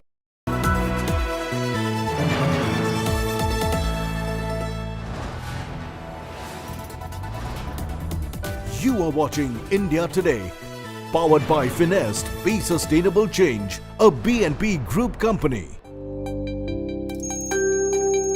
Shiv Sena हमारी natural alloy है, राष्ट्रवादी कांग्रेस ये हमारी political alloy है। Illegal सरकार बैठी हुई है, वो सत्ता में विजयते हैं। अगर सत्य बोलो तो डराते हैं, धमकाते हैं। ऐसे देश नहीं चलता है। राष्ट्रपति शासन लगाने का आइडिया ही शरद पवार जी का था।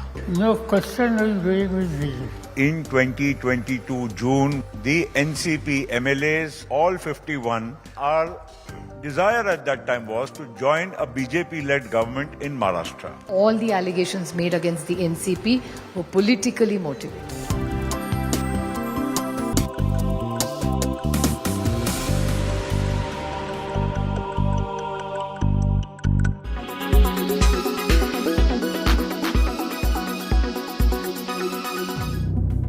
A big setback for AAP MP Raghav Chadha. A Delhi court has ruled that he has no right to occupy the government bungalow given to him after the allotment was cancelled. The allotment of a Type 7 bungalow on Pandara Road in Delhi to the Member of Parliament was revoked by the Rajya Sabha Secretariat in March. He was told that the allotment had been cancelled as Type 7 was higher than his entitlement as a first-time MP and he was allotted another flat.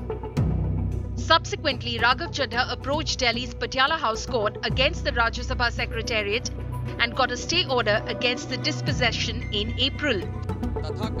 After the latest setback in court, Raghav Chadha has alleged that the cancellation of the duly allotted official accommodation was arbitrary and was done without giving him any notice. Raghav Chadha has also slammed the BJP, saying the allocation was cancelled at the behest of the ruling party to target the opposition. This fight that I should have a bigger Type 7 type of bungalow, which is normally kept for ministers and others, not a first-time MP, it only confirms one thing, that the Aam Aadmi Party practices political duplicity. This entire fight is about all the trappings of power. I want a bigger bungalow, I want a sheesh mahal for myself, I will spend public money for my own benefit. Their focus was never to serve the people. The opposition has backed the AAP MP.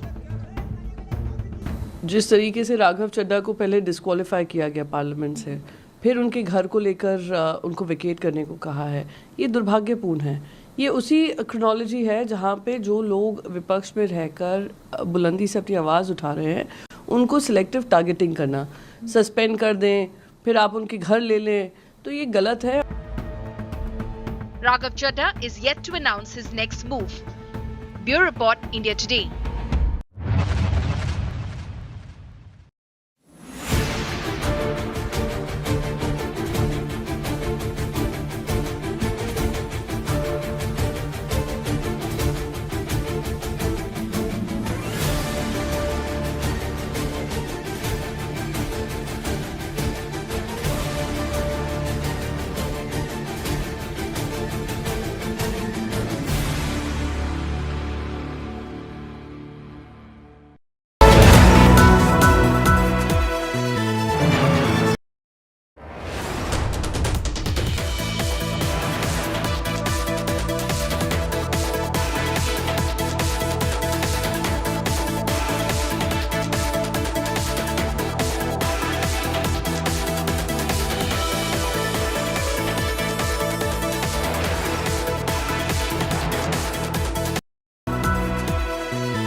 You are watching India Today, powered by Finest, Be Sustainable Change, a BNP Group company.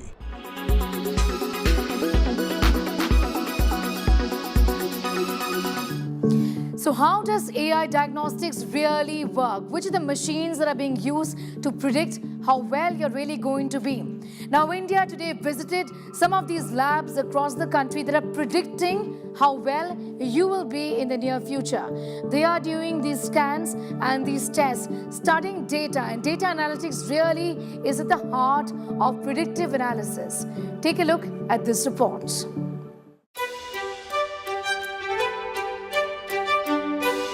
Data and data analytics is at the heart of predictive health, and the diagnostic industry has picked up pace. India today has tried to get a sense from labs that have already made a foray in this. There are so many diseases now which are very common in India, and AI can save lives if detected at an early stage.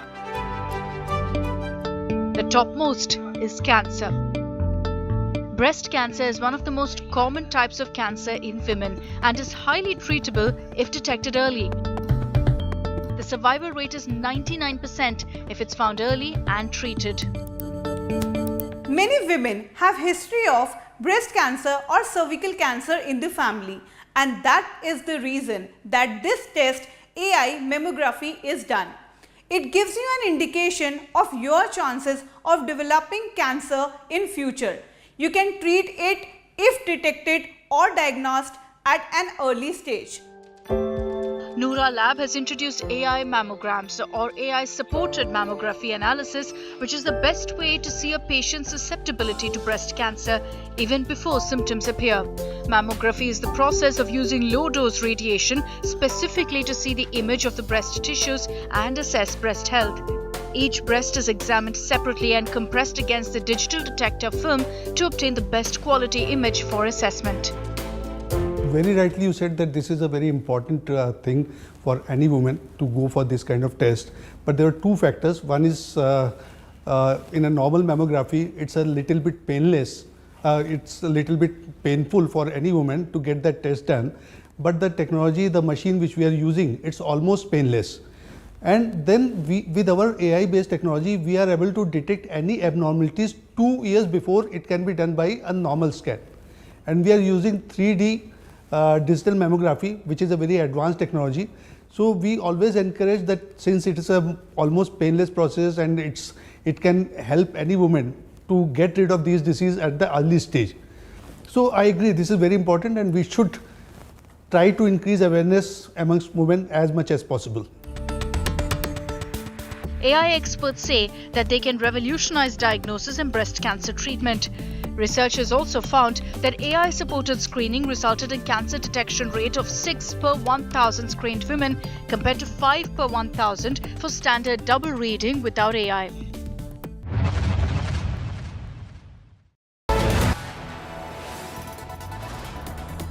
You are watching India Today.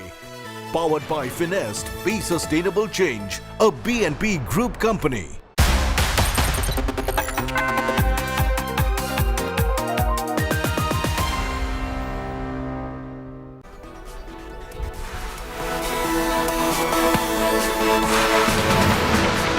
Hello and welcome. The election schedule is out, bang in the middle of the Deepavali and the World Cup semi-finals and finals. The politicians in 5 states will get to watch very little of the World Cup. They'll get to spend very little time with their families for Deepavali because they'll be out and about trying to win the minds of the Indian voter. What's the state of play now that the poll schedule has been announced? I'm Rahul Kaval and you're watching India Today's live and continuing coverage of the state of war.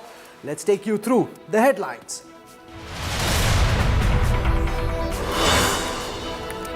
Stage is set for the big semi-final before the 2024 general elections.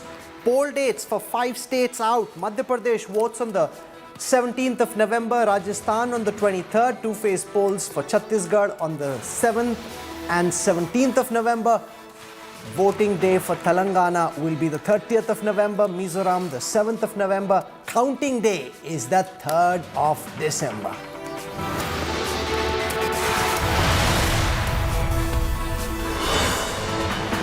Israeli forces start a ground invasion against the Hamas, intensify attacks in the Gaza Strip. over 370 terrorists killed in Gaza. Over 100 Israelis held hostage by Hamas. Horrifying images of families held hostage emerge. Global backing for Israel amid the massive terror attacks. US orders to move a carrier strike group closer to Israel. Elements of support for Palestine across the globe. Rallies in the US, Canada and the UK backing the Hamas. Rally at the Aligarh Muslim University supporting Palestine.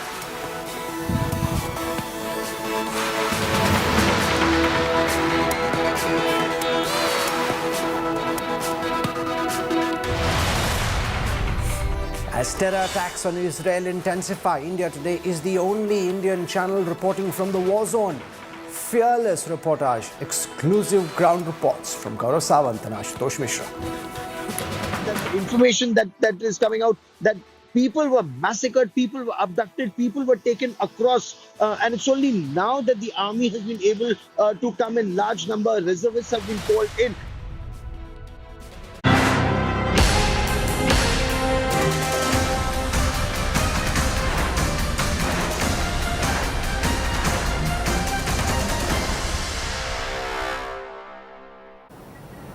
The Election Commission of India has announced the schedule for the 5 upcoming assembly elections for Chhattisgarh, Madhya Pradesh, Rajasthan, Telangana and Mizoram. Madhya Pradesh and Mizoram will go to the polls on the 7th of November, Rajasthan on the 23rd of November and Telangana on the 30th of November. The only state where elections will be held in 2 phases is Chhattisgarh, where polling will be held on the 7th and 17th of November. Meanwhile, the counting of votes will be held on the 3rd of December for all the 5 states. The Election Commission also added that for the upcoming assembly elections in 2023, there are 1.77 lakh polling stations which will be set up across 679 assembly constituencies in these 5 states.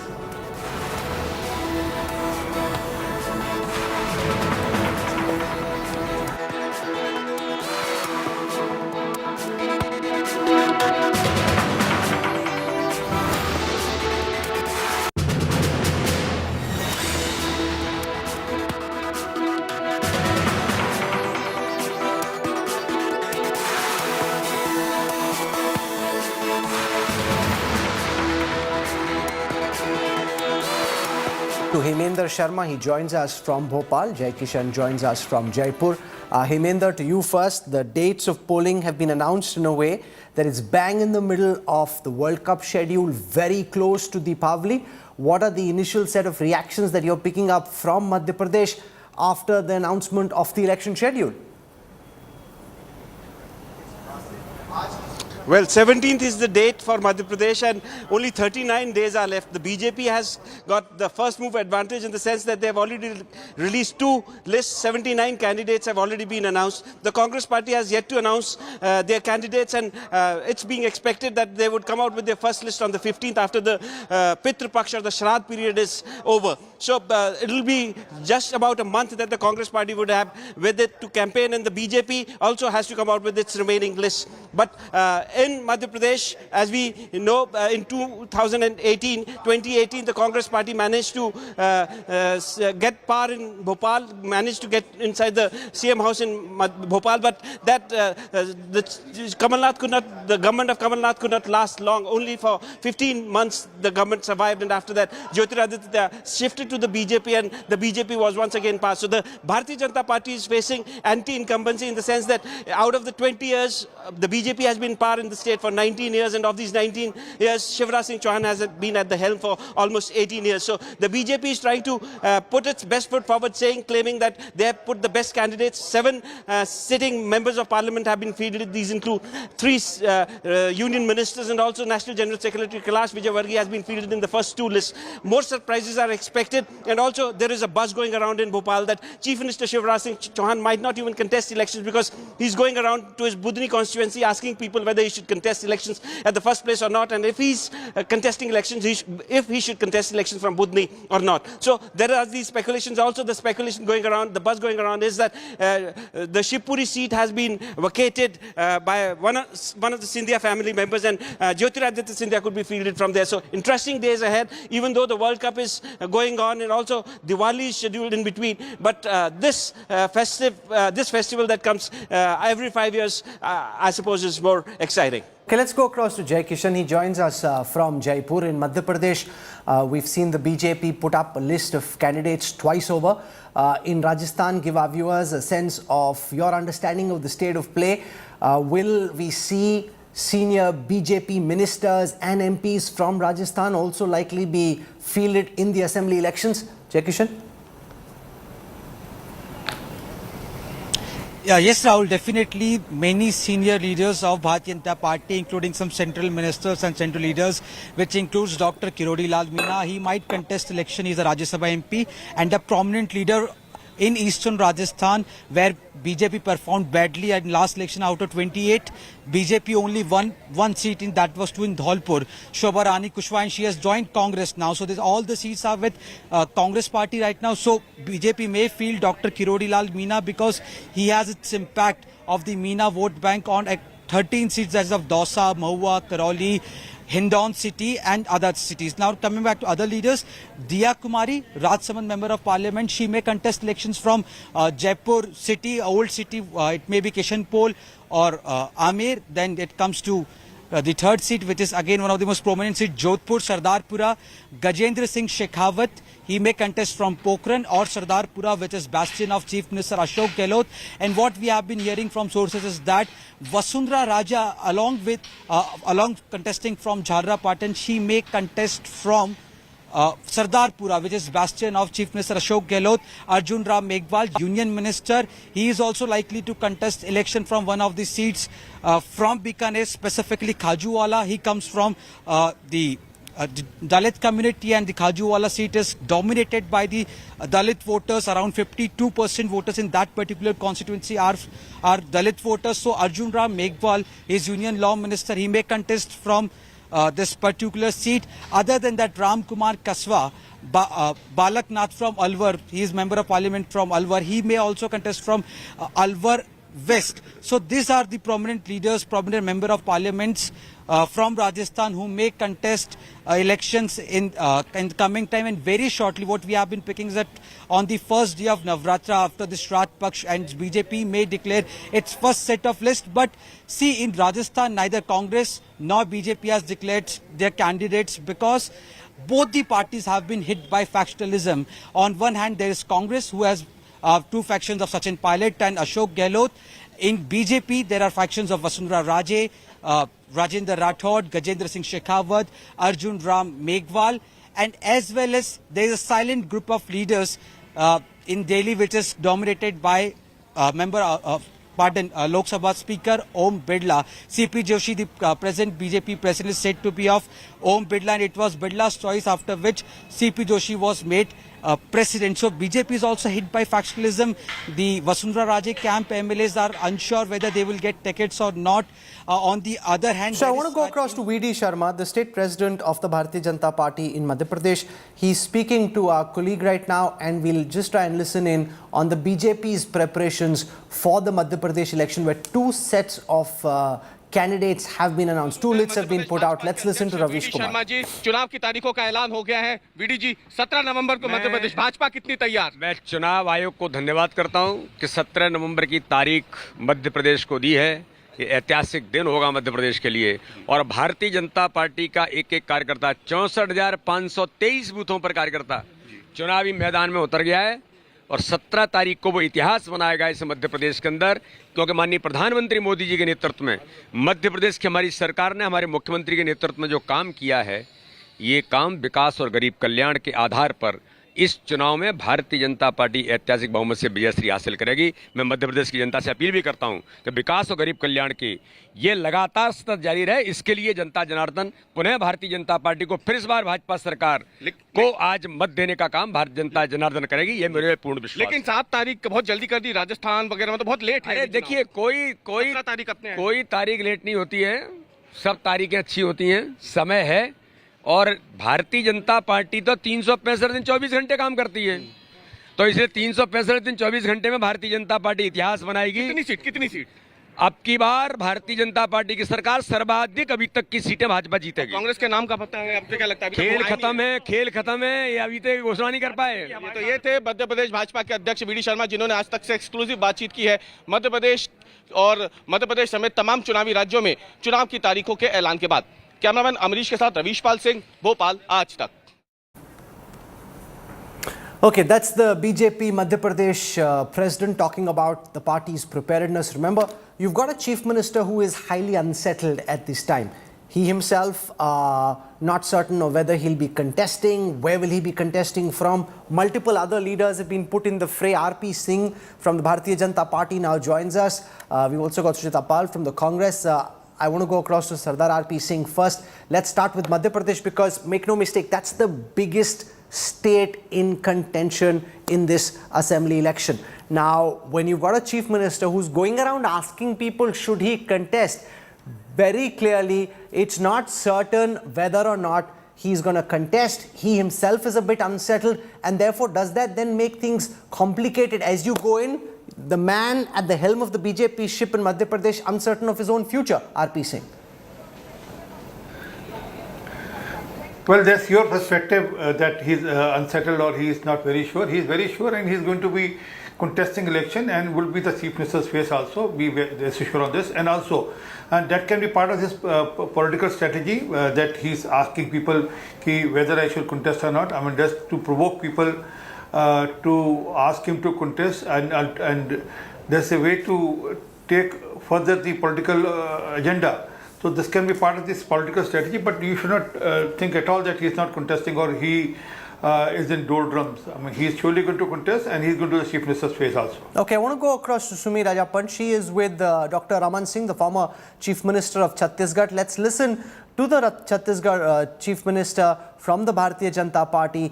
It's quite clear he will not be projected. The BJP making it clear that they've got new leaders, Arun Sahu, the likes of O.P. Chaudhary, who are being made to contest. They're being projected more prominently than the chief minister. But he's been chief minister thrice over, and here is Raman Singh speaking to India Today's Sumira Japan.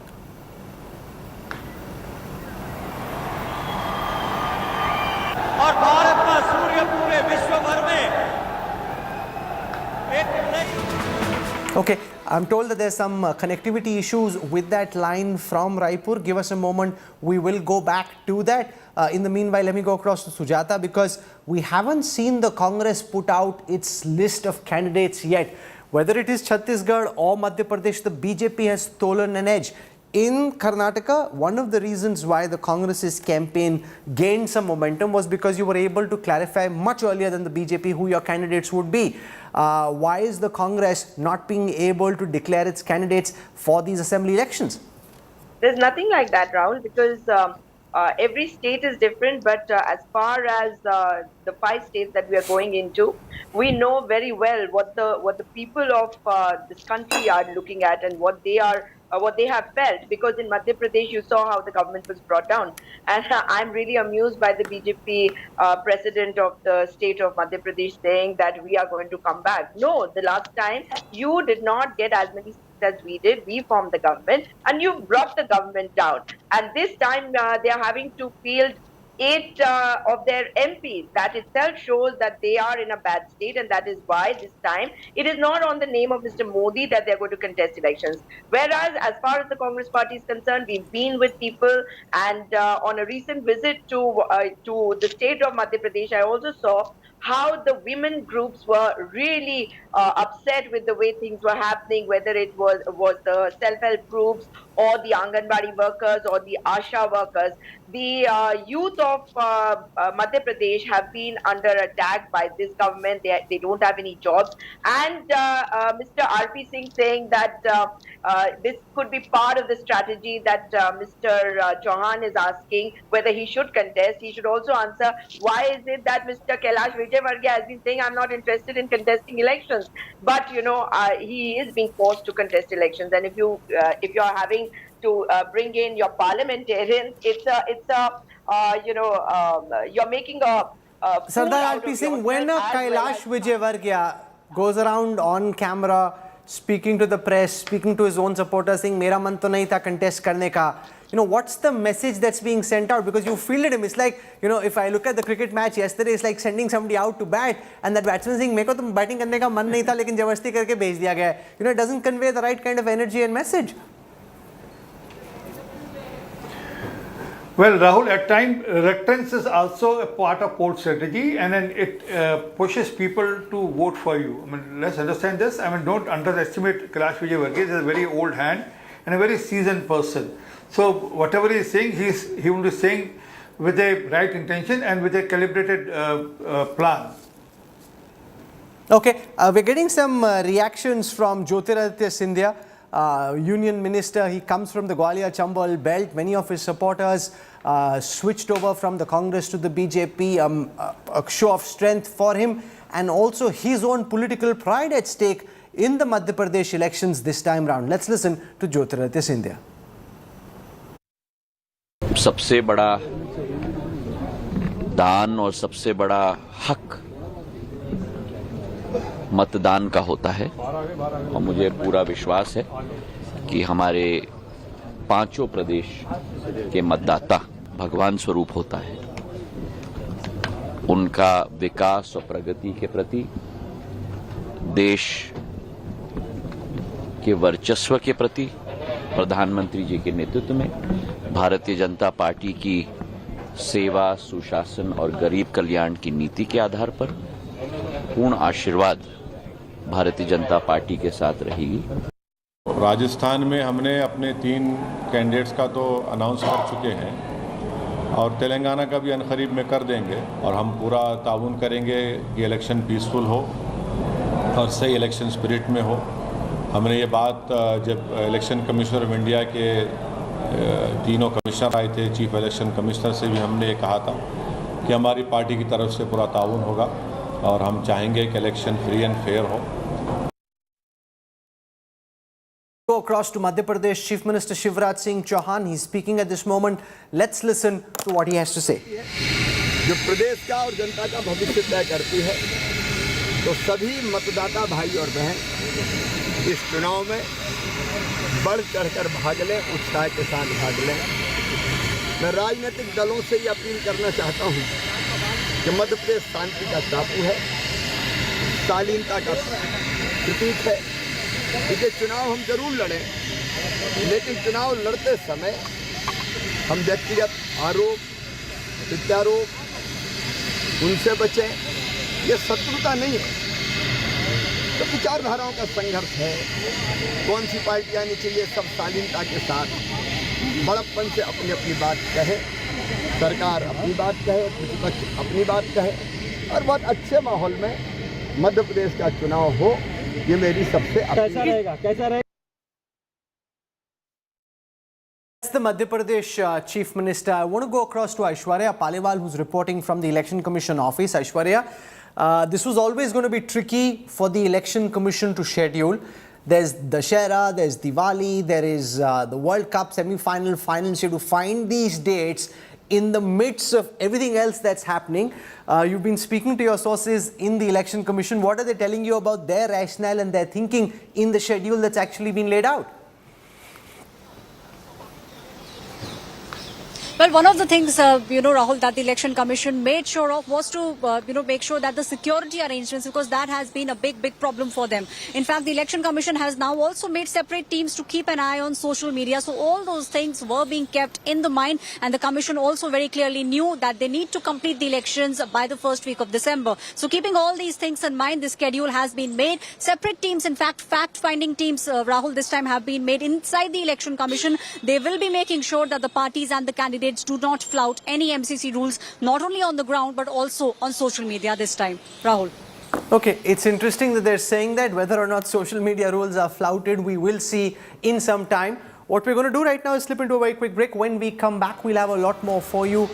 We'd look at how the state of play is shaping up in each of these election-bound states. We'll have some ground reports.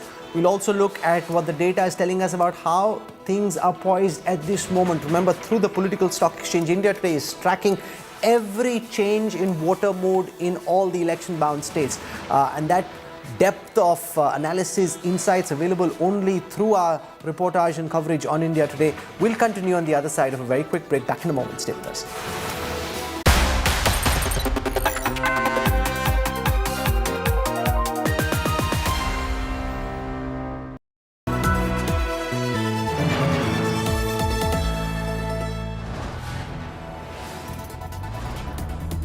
You are watching India Today, powered by Finest, Be Sustainable Change, a BNP Group company.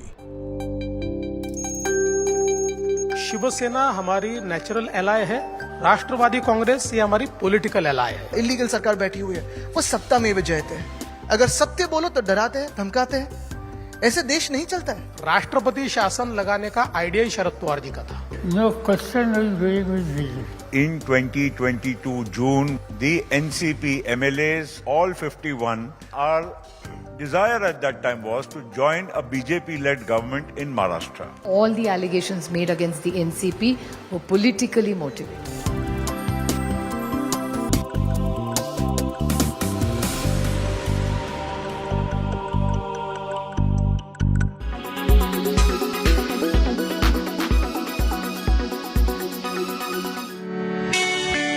Alia Bhatt,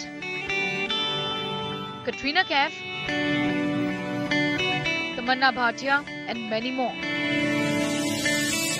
Everyone swears by this, dunking their faces into big bowls of icy cold water and doing what is known as an ice water facial.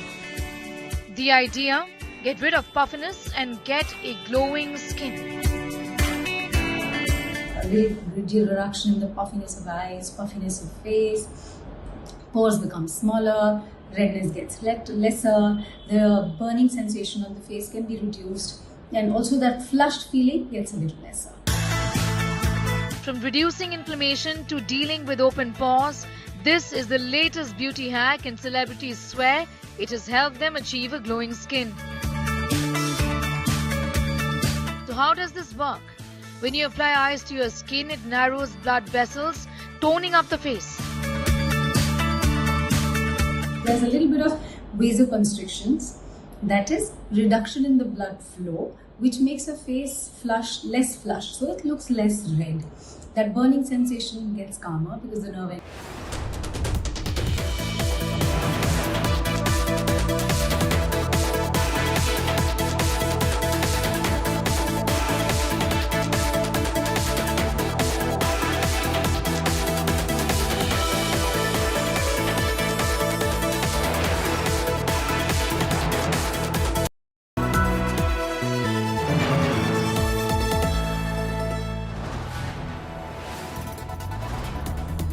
You are watching India Today, powered by Finest, Be Sustainable Change, a BNP Group company.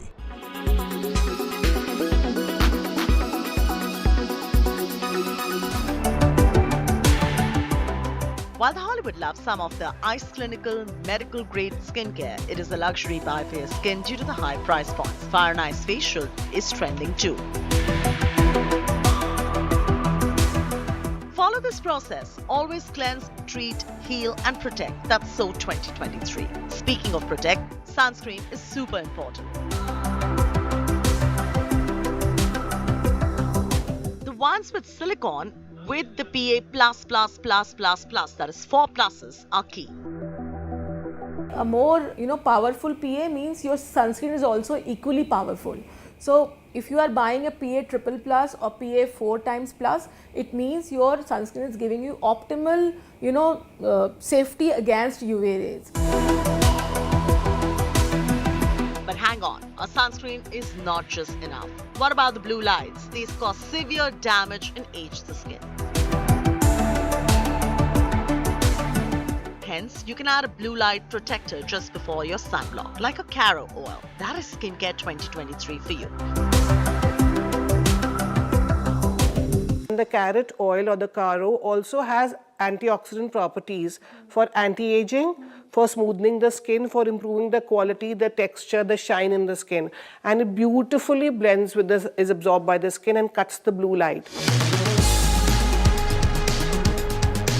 Net, some of the best brands for skincare are the ones that are medical grade, gentle yet effective. Always speak to your doctor and get prescriptions. Our picks for the most effective skincare for Indian skin in the luxury range include Ice Clinical, FCL, Sesderma and Bioderma. In the affordable range, Cetaphil and Sebamed. In New Delhi, Chethi Narula for Lifestyle Bureau India Today.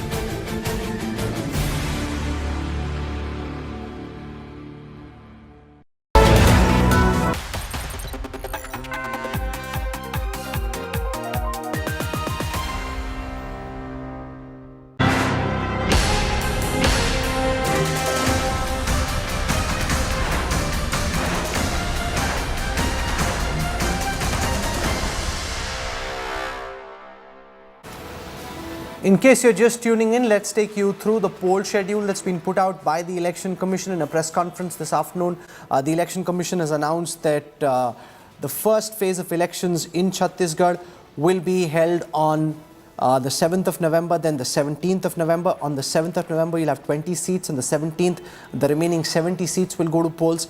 After that, in Madhya Pradesh, polling will be held in one phase on the 17th of November. In Mizoram, polling will be held on the 7th of November in a single phase. In Rajasthan, polling will be held on the 23rd of November. In Telangana, polling will be held on the 30th of November.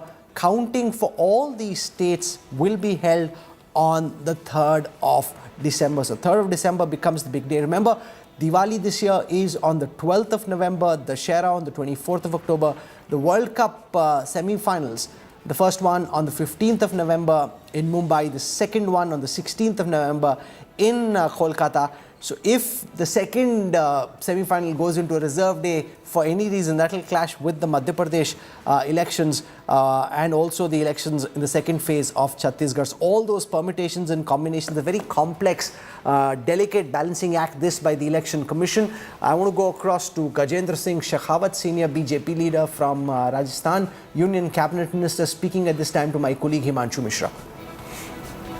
हमारे साथ बातचीत करने के लिए केंद्रीय मंत्री गजेंद्र सिंह शेखावत जी, चुनावों की तारीख के ऐलान हो गया है और 23 नवंबर को जो है राजस्थान में जो है मतदान होगा, इसको पूरी तरीके से कैसे देखते हैं? ये चुनावों के तारीख का ऐलान नहीं है, इस सरकार के जाने की अंतिम तिथि का ऐलान हो गया है। चुनाव यदि 23 नवंबर को हो, चुनाव उसके पहले और उसके बाद हो, राजस्थान की जनता ने कांग्रेस पार्टी को भगाना और पूरी तरह से सत्ता की कुर्सी से नीचे उतार करके पटकना, रौंदना, पददलित करना, इसका मानस पहले से बनाया हुआ है। सिर्फ दिन गिन करके राजस्थान की जनता आज के इस तिथि की घोषणा का इंतजार कर रही थी। मुद्दे क्या क्या रहेंगे आपके? बेरोजगारी, भ्रष्टाचार, महिलाओं की असुरक्षा, किसानों की वादा खिलाफी, तुष्टीकरण, ये 5 ऐसे मुद्दे हैं जिन्होंने राजस्थान की वर्तमान कांग्रेस सरकार के मुंह पर इतनी कालिक पोती है कि जादूगर की जादूगरी जो है उस कालिक को पहुंचने में ही अपन जो है वो समाप्त हो जाएगी। कितनी सीटें इस बार देखते हैं आप विधानसभा चुनाव में भारतीय जनता पार्टी को मिलेंगी? 200 सीटें देखता हूं कि 200 सीटों पर हम चुनाव लड़ रहे हैं और 200 की 200 सीटों पर कमल खिले। आज हम पूरी प्रतिबद्धता के साथ उस पर जुटे हैं। 2013 में जो सीटें मिली थी 168 सीटें मिली थी, इस बार वो आंकड़ा टूटेगा, इसके लिए मैं पूरी तरह से विश्वस्त हूँ। सर एक चीज है, मध्य प्रदेश में जो मुख्यमंत्री हैं आपकी पार्टी के शिवराज सिंह चौहान, वो फ्रीबीज की कई चीजें अनाउंस कर रहे हैं, पार्टी आपकी उसके खिलाफ है। राजस्थान में आप ऐसी कोई घोषणा नहीं कर रहे हैं, वो चाह रहे हैं कि फ्रीबीज के सहारे ही चुनाव जीत लिया जाए। पार्टी दो अलग अलग राज्यों में अलग अलग स्ट्रेटेजी के तहत। ठीक है, मैं मध्य प्रदेश पे कोई टिप्पणी नहीं करना चाहता, मैं तो मेरे राज्य में जानता हूँ। 4.5 साल तक अशोक गहलोत सरकार पूर्णतया विफल रही। 2013 में भी उनकी नीति यही थी। अंतिम 3-4 महीने में कई सारी घोषणाएं की गई, जिन घोषणाओं का कोई आधार नहीं था, न उसके लिए कोई बजटीय आवंटन था, न उसके लिए किसी तरह की व्यवस्था थी। पिछले 2 दशक राजनीतिक लाभ के लिए आनन फानन में पिटारे खोलने की कोशिश की गई। देखिए, जनता है, सब जानती है, पहचानती है। पिछले 2 दशक में पहला ऐसा चुनाव है जब भारतीय जनता पार्टी अपने मुख्यमंत्री पद के उम्मीदवार को घोषित करके नहीं जा रही है। वसुंधरा राजे 2003 में, 8 में, 13 में, 18 में रही। इस बार ऐसा क्या हो गया पार्टी को कि पार्टी को लगता है कि कलेक्टिव लीडरशिप ज्यादा प्रभावी रहेगी? 2015 के उत्तर प्रदेश के चुनाव में मुख्यमंत्री का चेहरा माननीय योगी आदित्यनाथ जी थे।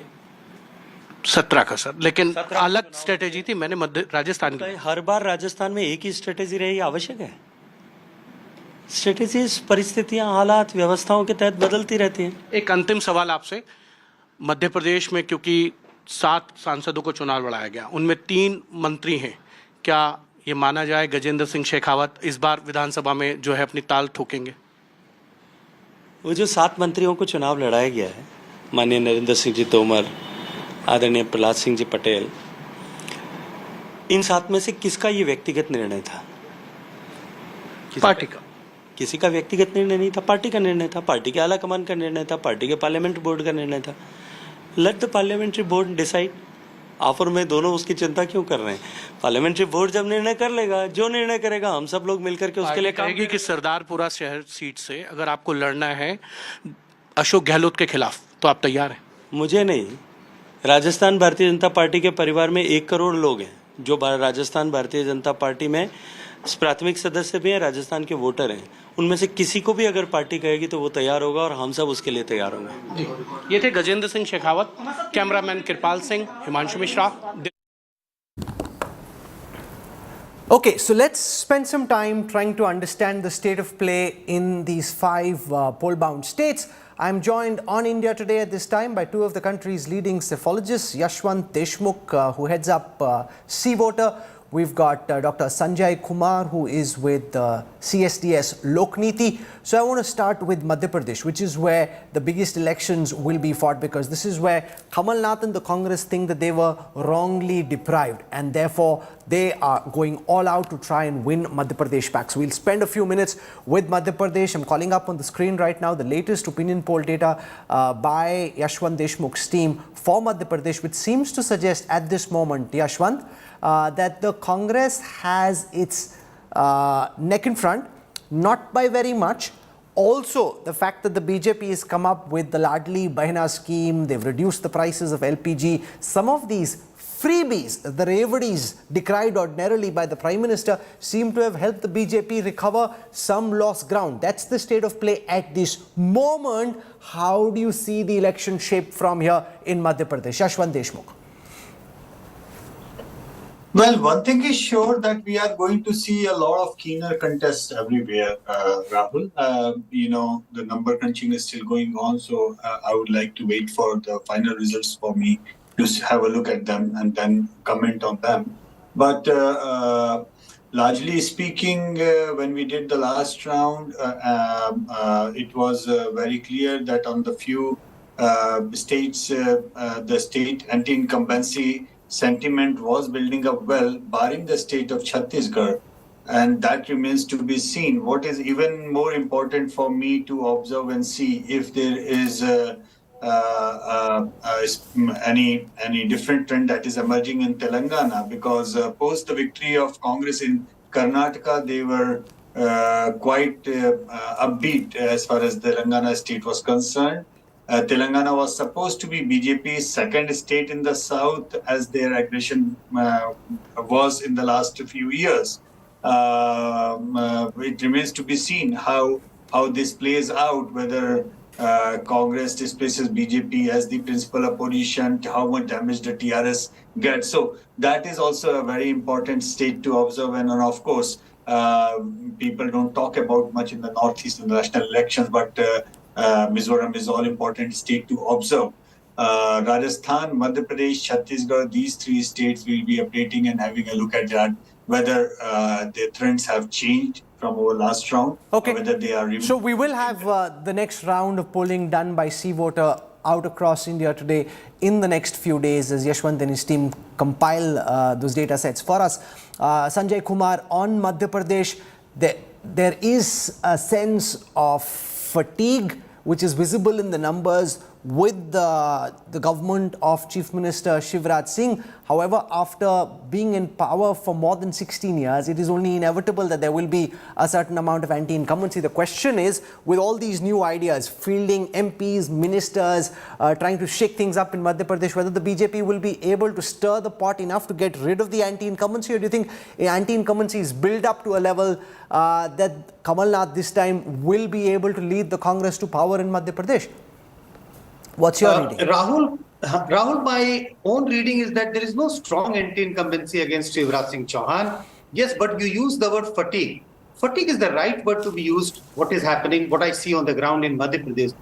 Fatigue, in a Hindi word, I want to use uban, in a sense, just a desire for change. Enough is enough. बहुत हो गया, बहुत लंबे समय रहे.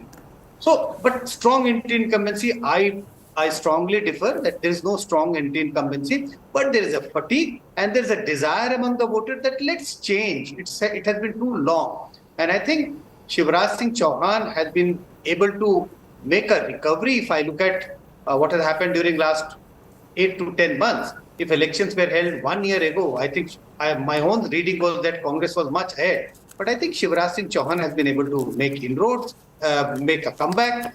And do you think in that context, the BJP's strategy of not projecting Shivraj Singh Chauhan, adding so many other faces, actually takes away some of that fatigue, the thakan that you speak about, because voters also may start thinking that maybe Shivraj won't be the face, and therefore, if they vote for the BJP, somebody else may have a chance this time and it won't be the Mamaji? No, absolutely. It is a good strategy if I look at from BJP's point of view, that it takes away some of the fatigue among the voters because they are looking for a change. Okay. From Madhya Pradesh, let's go across to Telangana. Yashwant Deshmukh spoke of Telangana. Telangana is the one state where the BRS was seen as being in the lead. We'll have the poll data out for you. The BRS was seen as being in the lead.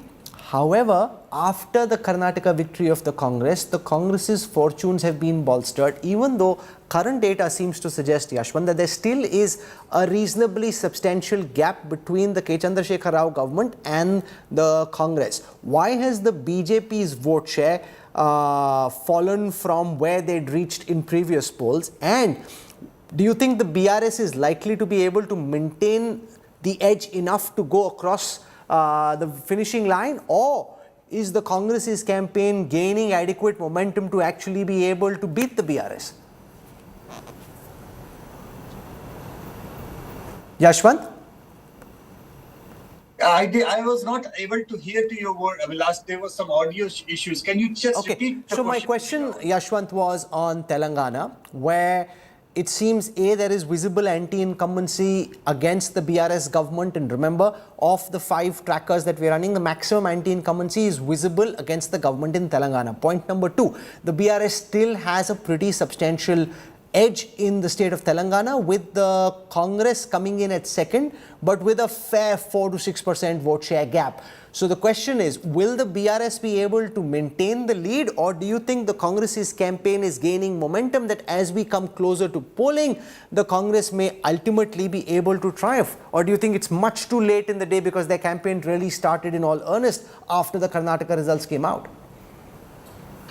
If I remember correctly, in our MOTN poll for the India Today, we had clearly said that the Telangana mood is changing big time, and the vote share at that point of time, the way we have calculated, clearly shown that Congress is on the uprise over there. Whether the same uprise can be seen even in the assembly election, that remains to be seen, number one. Number two would be very important to see what kind of strategy the ruling party adopt, because we know for sure the CM has been pulling this election purely on his popularity for last two rounds, but there was a certain degree of welfare schemes coming into the play as far as Telangana was concerned. But having said that, we have also seen in the MOTN survey of India Today that the anger against the micro level, anger against the state level and the CM has been actually on higher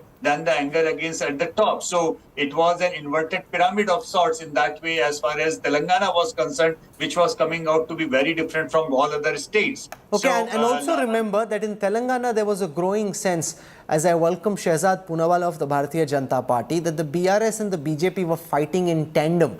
No matter what the BJP says in public and officially, in Telangana, the subterranean sense was that there seems to be some kind of a fixed match. It is to counter that perception very strongly that the Prime Minister at his last rally in Telangana said very clearly and in public that K. Chandrasekhar Rao actually wanted to join the NDA and wanted to come on board. Remember, the BRS denies this very strongly. They're in fact saying after this, nobody will want to speak to the Prime Minister in public because how can he go and make these claims in public? This is electioneering, and because the Prime Minister meets people in confidence, he ought not to be making claims about what they said in private. Now, Shehzad, can you explain the BJP strategy as you see it in Telangana? This statement from the Prime Minister revealing what purportedly happened during a private conversation. Rahul, if you'll indulge me just for 45 seconds, I'll explain the situation in Telangana. Rahul, in 2018, the BJP was at a mere 7%, one assembly seat we had won. But after that, because of the policies of Prime Minister Modi and the kind of opposition we put to these Nizami parties, all of these parties have the same mindset. Family first, corruption first, Bhrashtachar first, Tushtikaran first. These are the combination of parties, whether it's OVC, family first, Tushtikaran first, whether it's Congress, family first, corruption first, whether it's BRS, corruption first, family first. BJP was the only alternative, and therefore by 2019 we secured a 20% vote share, 4 Lok Sabha seats. Then in the GHMC elections, we became the number 2 party, we became the foremost challenger. Then in the bypolls that took place, Dubakka and Huzurabad, we won those bypolls, and in Munugoda, the Congress has been relegated to 3rd position. We are the ones challenging the BRS. We are the ones who fight on the streets, whether it's Bandiji or now G. Kishan Reddy, against the corruption of the first family of BRS. We are the ones who call out their appeasement politics. We are saying we will do away with Muslim reservation. The Congress is not taking position on this, and in fact the Congress, BRS and OVC are so much in link that they do not even say congratulations on the day of Hyderabad Liberation Day. All 3 of them, none of them wished on Hyderabad Liberation Day. All 3 of them want Muslim reservation, which is against the principles of Ambedkar ji. Okay. All 3 of them have had anti-Andhra, anti-Telangana policies, and therefore we are the ones fighting these people, and therefore there is a growth of the BJP which you will see in this election. What we had started with 7% vote, you will be very surprised. There will be Bhagya, changing of Bhagya Nagari in Hyderabad. Sujata Paul, the data from Telangana suggests the Congress's fortunes relative to the last election have seen an upswing, but there still is a gap between the Congress and the BRS,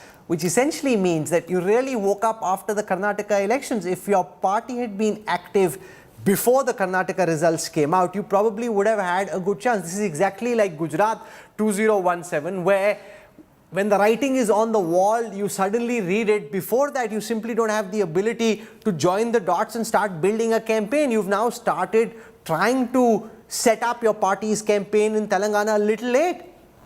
No, not at all, and ever since we've got our new party chief in Telangana, he has been working really hard and working on the ground. If you actually check out, even Google it out, you'll see how, the kind of work he and his team has been doing all across Telangana.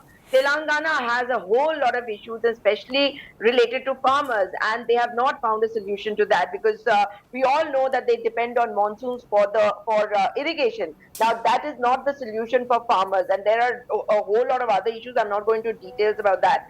And if you heard what the BJP spokesperson said right now, he's only indulging in whataboutery. He doesn't even know what the issues of Telangana are. When you talk about BRS has been Bharatiya Janata Party's Rishtedar Samiti, and people have realized it. And today the mood is against Mr. Modi. If you look at any state, the BJP has been going into electioneering with Modi ji's name. But now they are talking about something else, about the Kamal ka Phool. But in Telangana, wasn't it Mr. Modi who said that what will happen to the minorities? He suddenly started questioning. So I want to go across to Nagarjun Dwarkanath. He is heading our coverage in Telangana. Nagarjun, you saw the Karnataka campaign, and the question is, how will Telangana be different? We've got Dr. Sanjay Kumar from the CSDS as well. Telangana is the one big southern state where the BJP was hoping to make inroads after Karnataka. From the highs of the Hyderabad Municipal Corporation elections to now, the BJP's campaign seems to have come off the rails to some extent. Now, the Prime Minister, JP Nadda, Home Minister Shah, trying to infuse some energy into it. Do you think it's now, at least in the short term for this assembly election, got derailed, or can they still bring it back on track? Sanjay Kumar. Rahul, my own sense is that if I look at how elections are unfolding in Telangana, my own reading is that we know the winner in this election, and the winner is going to be the BRS. It's only a question of how big the victory would be and how small the victory is going to be. The real interest is about number 2 and number 3, and I'm getting a sense that I'm slightly getting a clearer picture that it is Congress which is going to be number 2, but a distant number 2. I don't see, even if Congress has gained some momentum going by some of the opinion poll data which has been released by various people, but I don't get a sense that Congress will be moving in such a fast pace that they will be able to overtake the BRS. So it is a state, I think, where, in my opinion, the winner is already decided. It is the BRS which is going to retain power in Telangana. Remember, the BRS won very big last time, so even if other parties try and catch up, they may reduce the gap. You're saying that it's unlikely that the trend itself will change. Nagarjun Dwarkanath heads up our coverage in Telangana. He's joining us now. From there, Nagarjun, you saw the Karnataka campaign. What are the similarities and dissimilarities that you see? And when you interact with voters, pundits across the state, what sense do you pick up building up to the Telangana elections? Well, post the Karnataka elections, the morale in Congress party has completely changed. In fact, 2 months back or 3 months back, if you spoke to the leaders here, they would not believe that they were even coming close second, and it was not a game at all. But now, if you go to the Gandhi Bhavan here, the Congress office, there's action going on. People have a sense of feeling that they're almost close to the finish line if they can get their act together. The guarantee scheme, they feel that it's working well, especially the price rise of cylinder. The Congress here has announced that subsidy rate and 500 rupees per cylinder would be given. So that is a big hit here among rural people, as well as the women, 2,500 rupees for every household for every woman. That also is seen success, is what the Congress insiders are saying. While the BRS is saying Mr. KCR is more like the Prime Minister himself. One-man show where if he comes to the marketing and campaigning that day, it's his day, is what the BRS party feels. So largely they are depending on KCR to come campaign in 80 odd seats in the next 1 month so that they can cross the finish line. Insiders in the BRS feel that there is certain level of anti-incumbency for the MLAs, but the image of KCR still remains intact because since day one, he's been given welfare schemes. Raita Bandhu, Dalit Bandhu schemes have been tremendous hit here in Telangana with the 2 BHK flats also. But what has set the cat among the pigeons, Rahul, is the Prime Minister's explosive statements that Mr. KCR wanted to join the NDA. Now minorities had consolidated towards BRS in the last election. With this message from the Prime Minister and the statement, there is a ripple effect within the community that should they go with BRS, should they go with MIM, or should they go with Congress, while MIM is only contesting in a small pocket of Hyderabad, the parliament constituency, 8 to 7 seats, but the rest of the Telangana, the Muslim community had voted for BRS. Can the Congress take away at least 40% of it? If that is the situation, Congress really is in game, is what the Congress insiders feel so. Okay, the Congress insiders think they're in the game, but it's a game which is skewed currently in favor of the BRS because they have an advantage at the starting point. Will they be able to catch up? And the BJP sending a strong message through the Prime Minister that they're wanting to break this notion of the BRS and the BJP being in some kind of a shadow alliance. I'm going to slip into a very quick break right now. When we come back, we'll look at Rajasthan, we'll look at Chhattisgarh, and then finally at Mizoram. So we've dealt with Madhya Pradesh and Telangana. We'll look at the state of play in Rajasthan, in Chhattisgarh and Mizoram when we come back on the other side of a very quick break. Stay with us, back in a minute.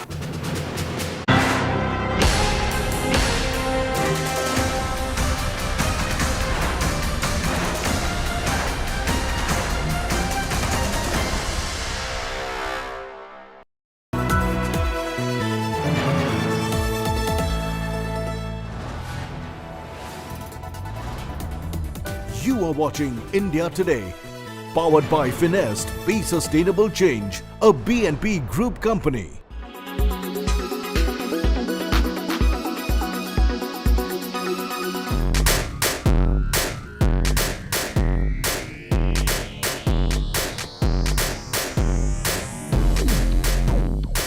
The world of skincare is rapidly changing with new power ingredients making way. For instance, retinol can soon be passé probably thanks to bakuchiol, which does the same job as retinol with minimal side effects. Even Deepika Padukone stats it. Retinol is not well tolerated by many, causing intense sensitivity to some. Bakuchiol, on the other hand, can be called retinol's gentler cousin, which is natural, less irritating, and a vegan alternative. Deep exfoliating scrubs are now replaced with peeling pads with glycolic and salicylic acid, which is Dermat approved. I tried them and found them even better than the in-clinic peels. FCL, for instance, is specially formulated for the Indian skin. You know, acid pads don't suit every skin. You have to take advice, professional advice, before you start using them, because some skins just react to them. And if it suits you, I think once in 2 weeks is good enough, not more frequently than that.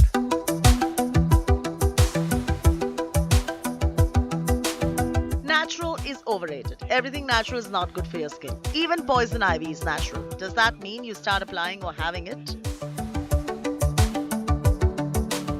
No, right? If you are trying to look at natural options, look for products that are of medical grade that contain only pure, high-quality ingredients that are natural but far more concentrated to help treat and heal with myriad skin concerns. My personal favorite is vitamin C serum and an active serum that treats the skin well.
You are watching India Today, powered by Finest, Be Sustainable Change, a BNP Group company.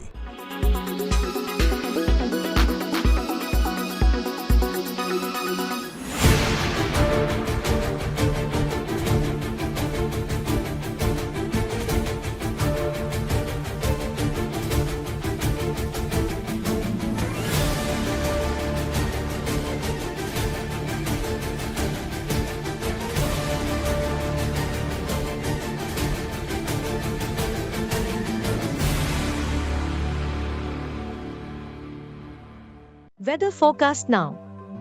Delhi, maximum 38 and minimum 27 degrees. Mumbai, maximum 33 and minimum 27 degrees. Kolkata, maximum 34 and minimum 25 degrees. Bangalore, maximum 27 and minimum 22 degrees. Chennai, maximum 32 and minimum 26 degrees. Hyderabad, maximum 32 and minimum 22 degrees.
Make your media plan smarter with India Today Live TV on your connected devices.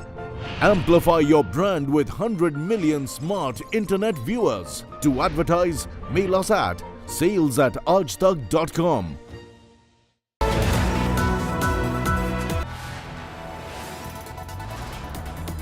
You are watching India Today. Powered by Finest, Be Sustainable Change, a BNP Group company.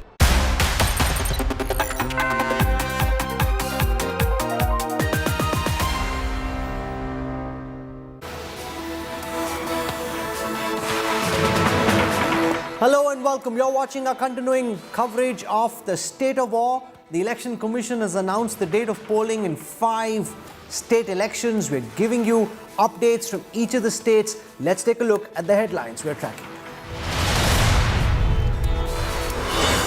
States set for the big semi-final clash before the general elections. Poll dates for 5 states out. Madhya Pradesh votes on the 17th of November, Rajasthan on the 23rd.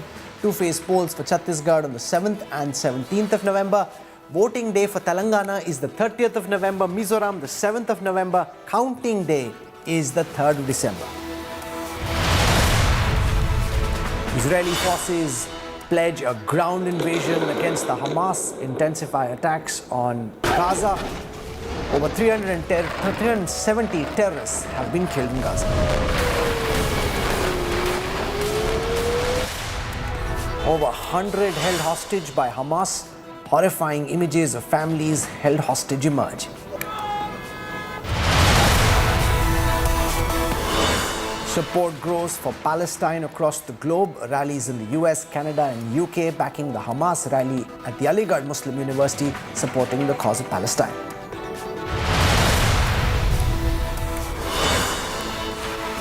Horrifying atrocities by the Hamas. Young women abducted by Hamas. 25-year-old Israeli student abducted.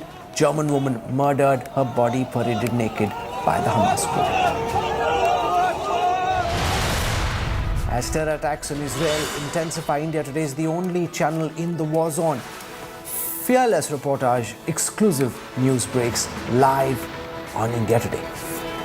That's the information that is coming out, that people were massacred, people were abducted, people were taken across, and it's only now that the army has been able to come in large number. Reservists have been called in.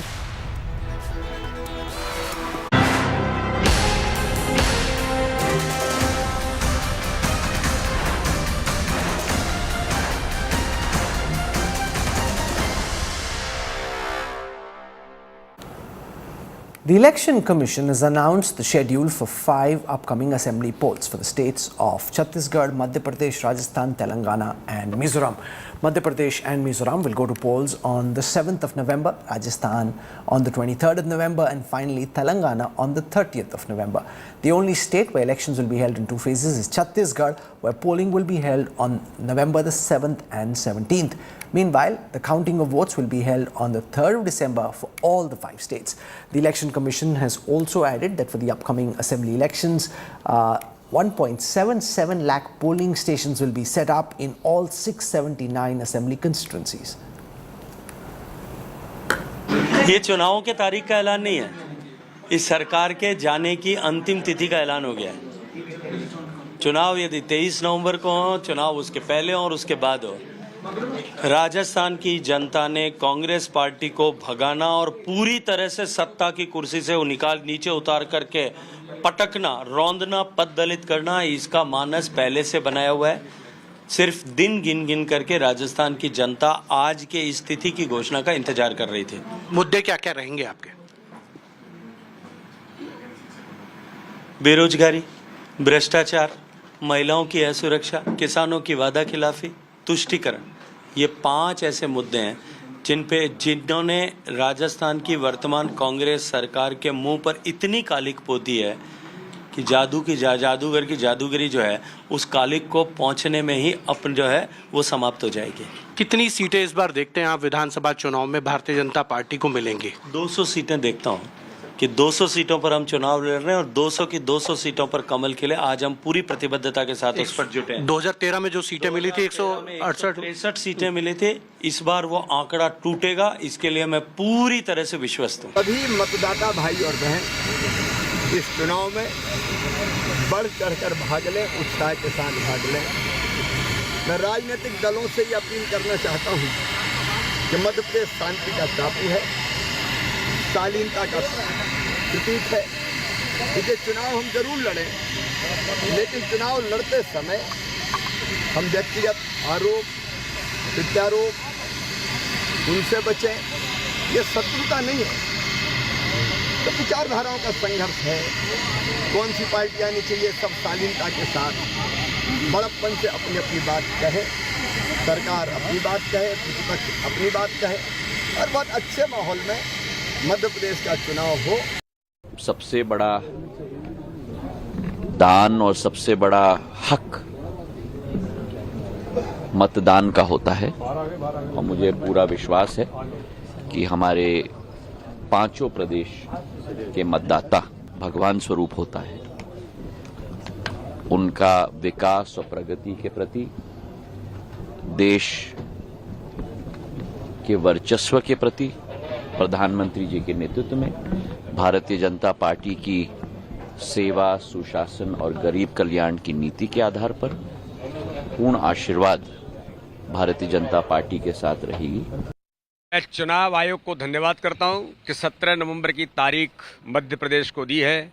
ये ऐतिहासिक दिन होगा मध्य प्रदेश के लिए और Bharatiya Janata party का एक एक कार्यकर्ता, 64,523 बूथों पर कार्यकर्ता चुनावी मैदान में उतर गया है और 17 तारीख को वो इतिहास बनाएगा इस मध्य प्रदेश के अंदर, क्योंकि माननीय प्रधानमंत्री मोदी जी के नेतृत्व में मध्य प्रदेश की हमारी सरकार ने हमारे मुख्यमंत्री के नेतृत्व में जो काम किया है, ये काम विकास और गरीब कल्याण के आधार पर इस चुनाव में भारतीय जनता पार्टी ऐतिहासिक बहुमत से विजयश्री हासिल करेगी। मैं मध्य प्रदेश की जनता से अपील भी करता हूं कि विकास और गरीब कल्याण की ये लगातार सतत जारी रहे। इसके लिए जनता जनार्दन पुनः भारतीय जनता पार्टी को फिर इस बार भाजपा सरकार को आज मत देने का काम भारतीय जनता जनार्दन करेगी, ये मेरे पूर्ण विश्वास। लेकिन 7 तारीख बहुत जल्दी कर दी, राजस्थान वगैरह में तो बहुत लेट है। अरे देखिए, कोई तारीख लेट नहीं होती है, सब तारीखें अच्छी होती हैं, समय है।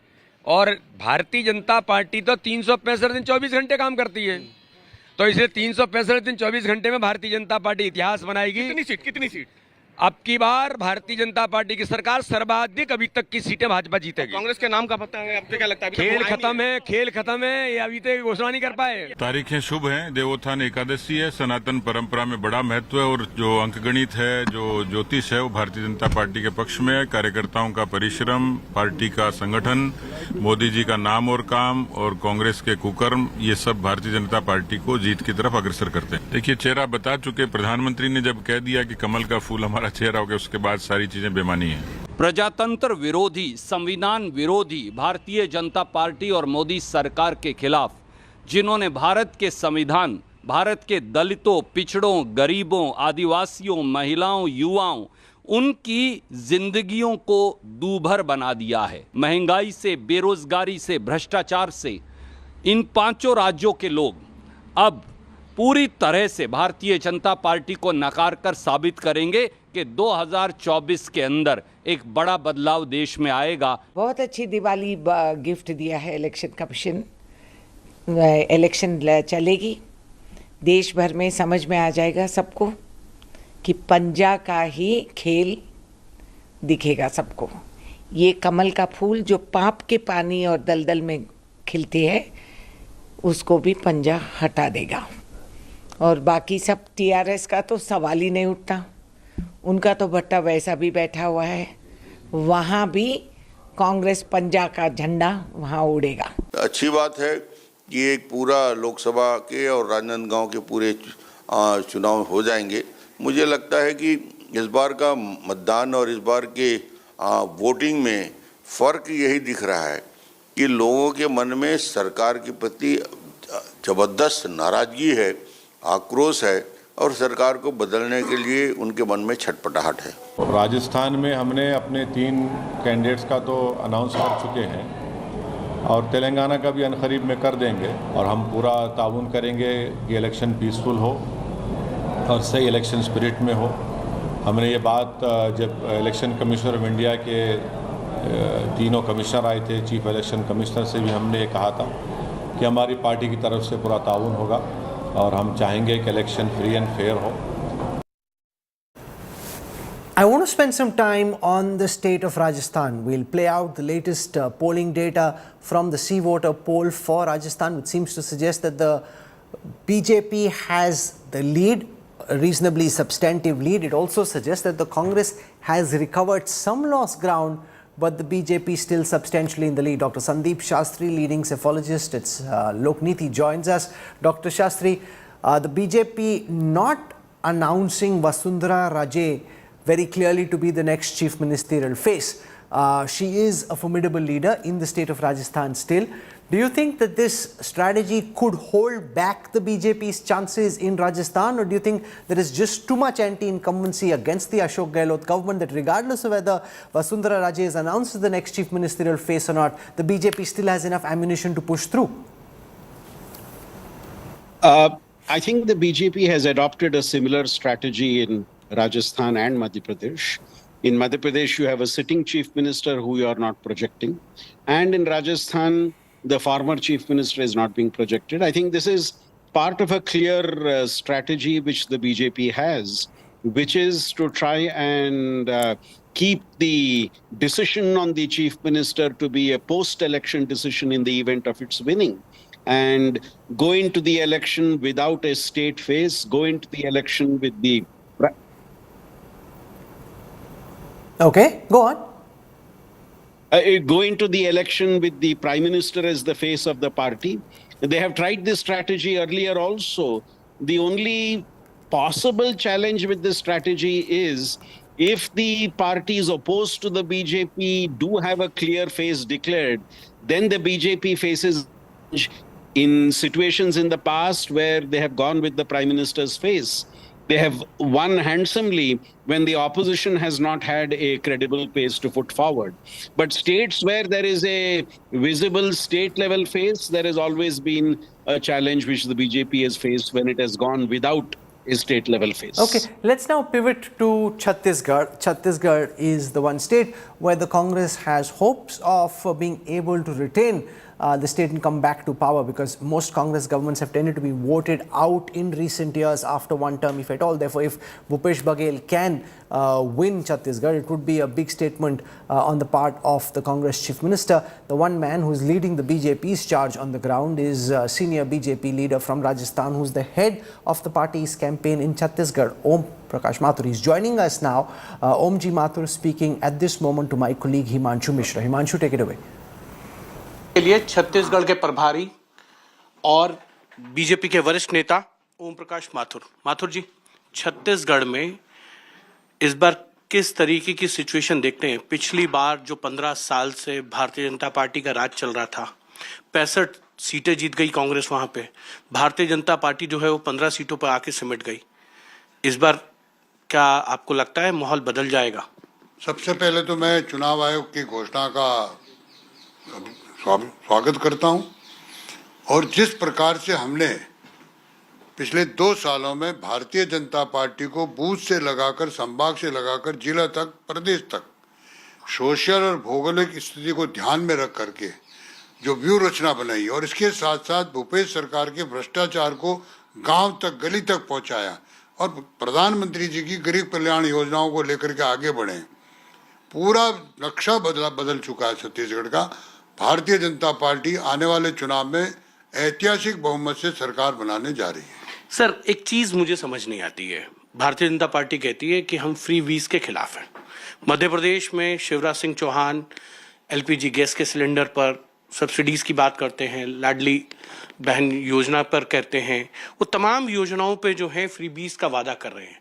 पिछली बार 2018 में छत्तीसगढ़ में भारतीय जनता पार्टी इसलिए नहीं जीत पाई थी क्योंकि पैडी या जो खेती थी धान की, उसका रेट बढ़ाने की बात थी, वो आपने नहीं किया, चुनाव आप हार गए। कांग्रेस ने उसका वादा किया।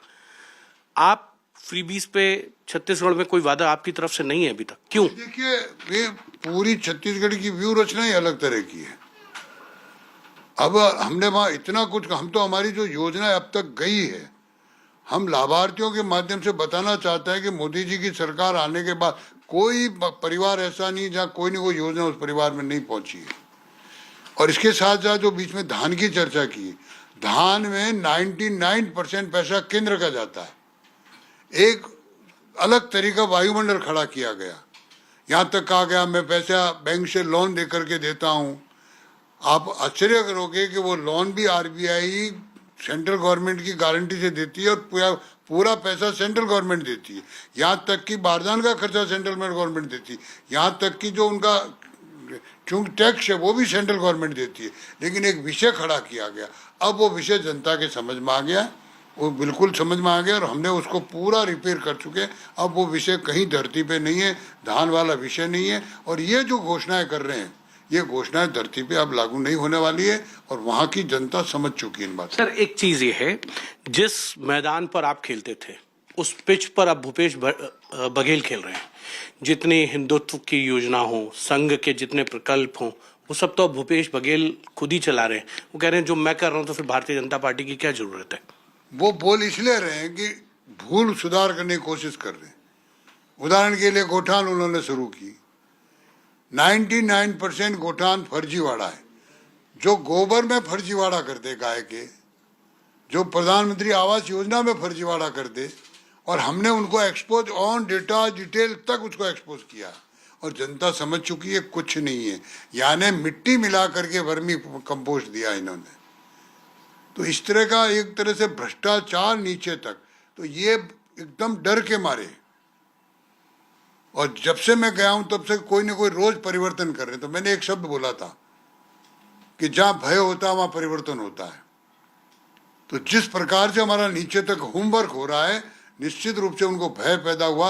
इसलिए नया कोई ना कोई एक तरह से ऐसा एक पब्लिक को लालच देने का काम करी, वो लालच नीचे धरती पे उतरने वाला नहीं है। वहां की जनता संभल चुकी है। सर, एक सवाल ये है, 2008 में, 13 में, 18 में आप मुख्यमंत्री के चेहरे के साथ गए, रमन सिंह को आगे करके गए। इस बार क्या हो गया कि रमन सिंह के चेहरे को आप आगे नहीं कर रहे, या पार्टी का कोई ऐसा नेता नहीं है जिसको आप कह रहे हो कि मुख्यमंत्री होगा? देखिए, ऐसा नहीं है। पार्टी निर्णय करती है, सेंट्रल पार्लियामेंट बोर्ड निर्णय करता। ये पार्टी कार्यकर्ता आधारित पार्टी है। ये एक किसी जाति की, एक परिवार की या एक व्यक्ति की पार्टी नहीं है, एक क्षेत्र की पार्टी नहीं है। ये पार्टी का एक सिस्टम है जिसमें हमारा सेंट्रल पार्लियामेंट बोर्ड होता है। मैं कई प्रदेशों में आपको जानकारी प्रभारी रहा हूँ, आप भी कई जगह इस तरह से मेरे बहुत ऐसे प्रदेश थे जहां हमने चेहरा घोषित करके लड़े। तो ये पार्टी का निर्णय होता है। ये पार्टी खाली एक परिवार में नहीं है कि राहुल होगा, कि प्रियंका होगी, कि कौन होगा, सोनिया जी होगी। जो पार्टी अपने परिवार में सीमित है वो इसकी चिंता करे।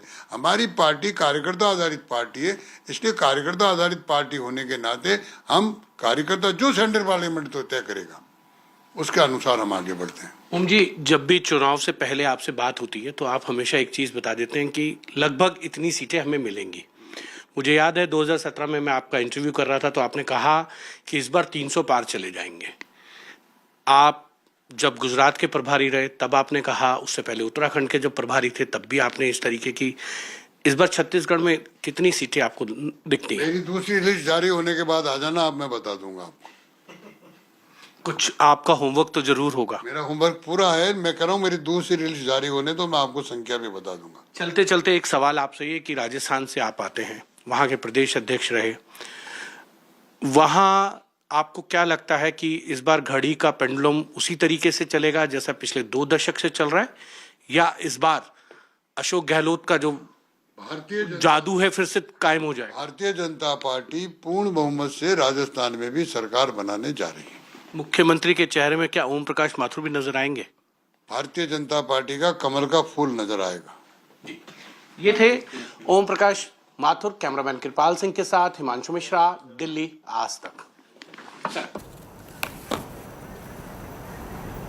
Okay, that was Om Prakash Mathur. I want to take you through the Chhattisgarh data that's come out, which seems to suggest that the BJP has a 5 voting percentage point deficit over the Congress in Chhattisgarh. As per the last set of polling done by C-Voter, the Congress, which had 68 seats in the last elections, now expected to come down to 51. Remember, 46 is the halfway mark in the state of Chhattisgarh. So still above the halfway mark, but very clearly, according to the data, the BJP seems to be recovering from the lows of 2018. A very interesting election set up in these 5 poll-bound states, and what India Today will do is to keep getting you the very latest from each of the poll-bound states. We're slipping into a quick break right now. The Election Commission has announced the date of polling. Our reporters, anchors, editors, producers, all tracking this election non-stop. No Diwali, no World Cup, at least not for us. I mean, we're a separate team doing that. We'll be tracking the polling numbers from each of the assembly states, assembly election-bound states very, very closely. So you can tune in to the best coverage of the assembly elections right here on India Today. I'm slipping into a break. We'll have a lot more for you when we come back on the other side. Stay with us. We're back in a moment.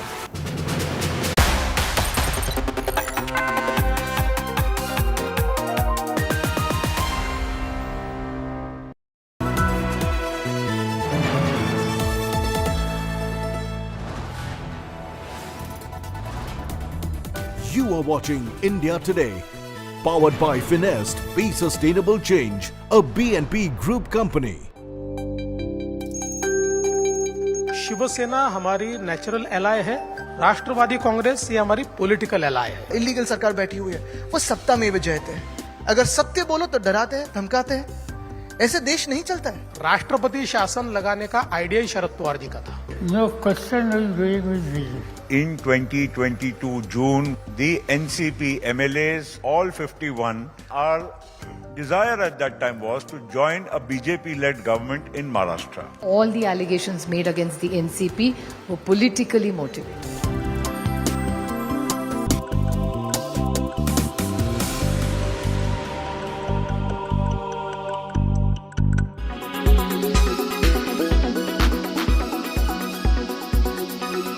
In this moment of tragedy, I want to say to them and to the world and to terrorists everywhere that the United States stands with Israel. We will not ever fail to have their back. We'll make sure that they have the help their citizens need and they can continue to defend themselves. You know, when I spoke with Prime Minister Netanyahu this morning, I told him the United States stands with the people of Israel in the face of these terrorist assaults. Israel has the right to defend itself and its people. Full stop. There's never justification for terrorist attacks. And my administration's support for Israel's security is rock solid and unwavering.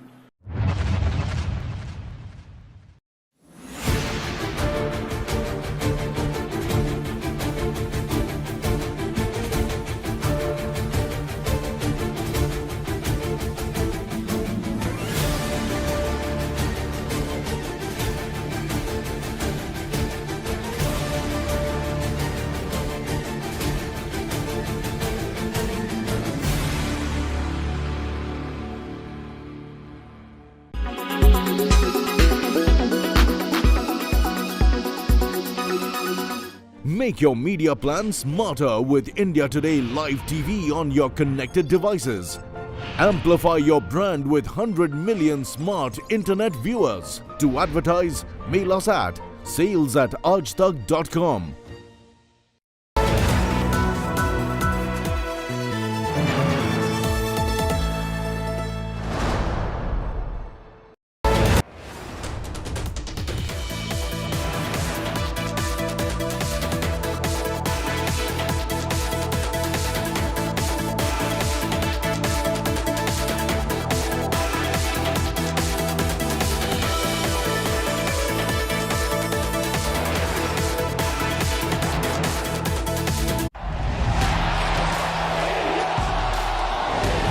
battleground is heating up and our warriors are in top form. With the World Cup in sight, India is ready as we build up to India's best coverage. Join us to cheer for the men in blue. India mange ek aur World Cup. The battle of champions.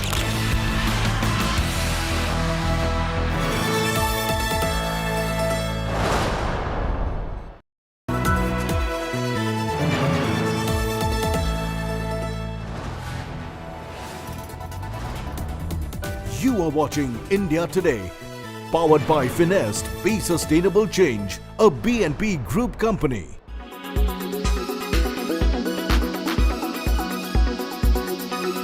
I tape my mouth shut every night. So I'm using a tape that's actually made for this.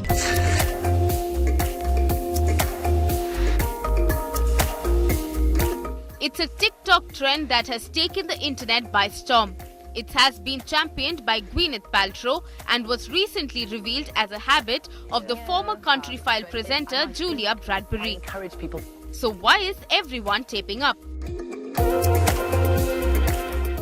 On social media and beyond, mouth taping is keeping people's mouths shut at night, helping them breathe through their nose. So, is this the solution to sleep problems or mouth breathing? And encouraging nasal breathing. Mouth tapes, even surgical tapes for the same, are being sold online too as anti-snoring devices. Mouth taping may be a trending sleep hack, but the science behind it is slim. This trend of mouth taping, it's not exactly safe. We do not know. The jury is still out on whether there are any benefits or any harm. Whatever scientific evidence is there, it doesn't prove either way, and in fact most of the benefits are anecdotal. Mouth taping's benefits have been touted for everything from the dental to the somnial. People may seal their mouth shut to prevent teeth grinding, bad breath, snoring and sleep apnea, or even to boost fitness or get a stronger jaw. But wait, isn't this risky? Without showing a consultant, if you do this, there is always a possibility that the oxygen to the intake would reduce, and this can reduce the oxygen levels in the blood and cause dire consequences. Surgeon doctors advise fixing the problem that is causing mouth breathing or sleep apnea instead of having a banded solution like taping up. Mouth breathing is one aspect of obstructive sleep apnea. Obstructive sleep apnea is something when you are sleeping, your oxygen level decreases, your breathing stops for a certain amount of time, and that happens because of either nasal obstruction or obesity. So we have to treat the underlying cause, and mouth taping is not the treatment for obstructive sleep apnea or mouth breathing. In New Delhi with Sneha Mordani for India Today.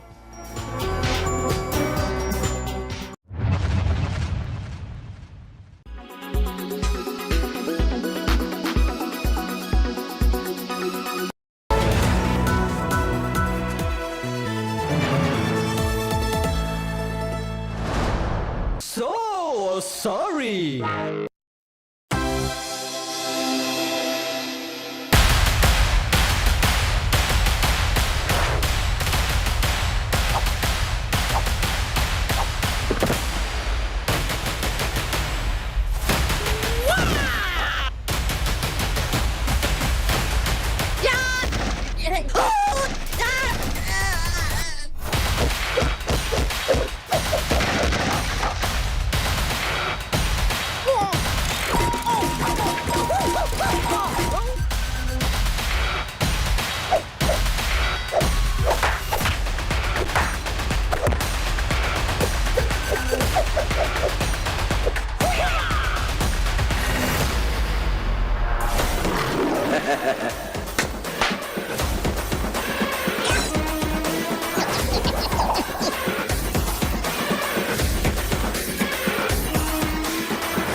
You're tuned in to India Today. I'm Nabila Jamal. Horrifying images, videos surfacing from Israel after Hamas attacks. Day 3 of this war that continues. I'm going to take you through the top images, defining images coming from the war zone.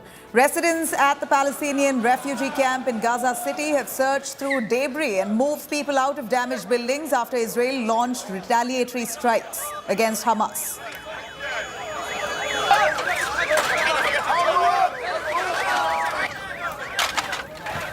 Israel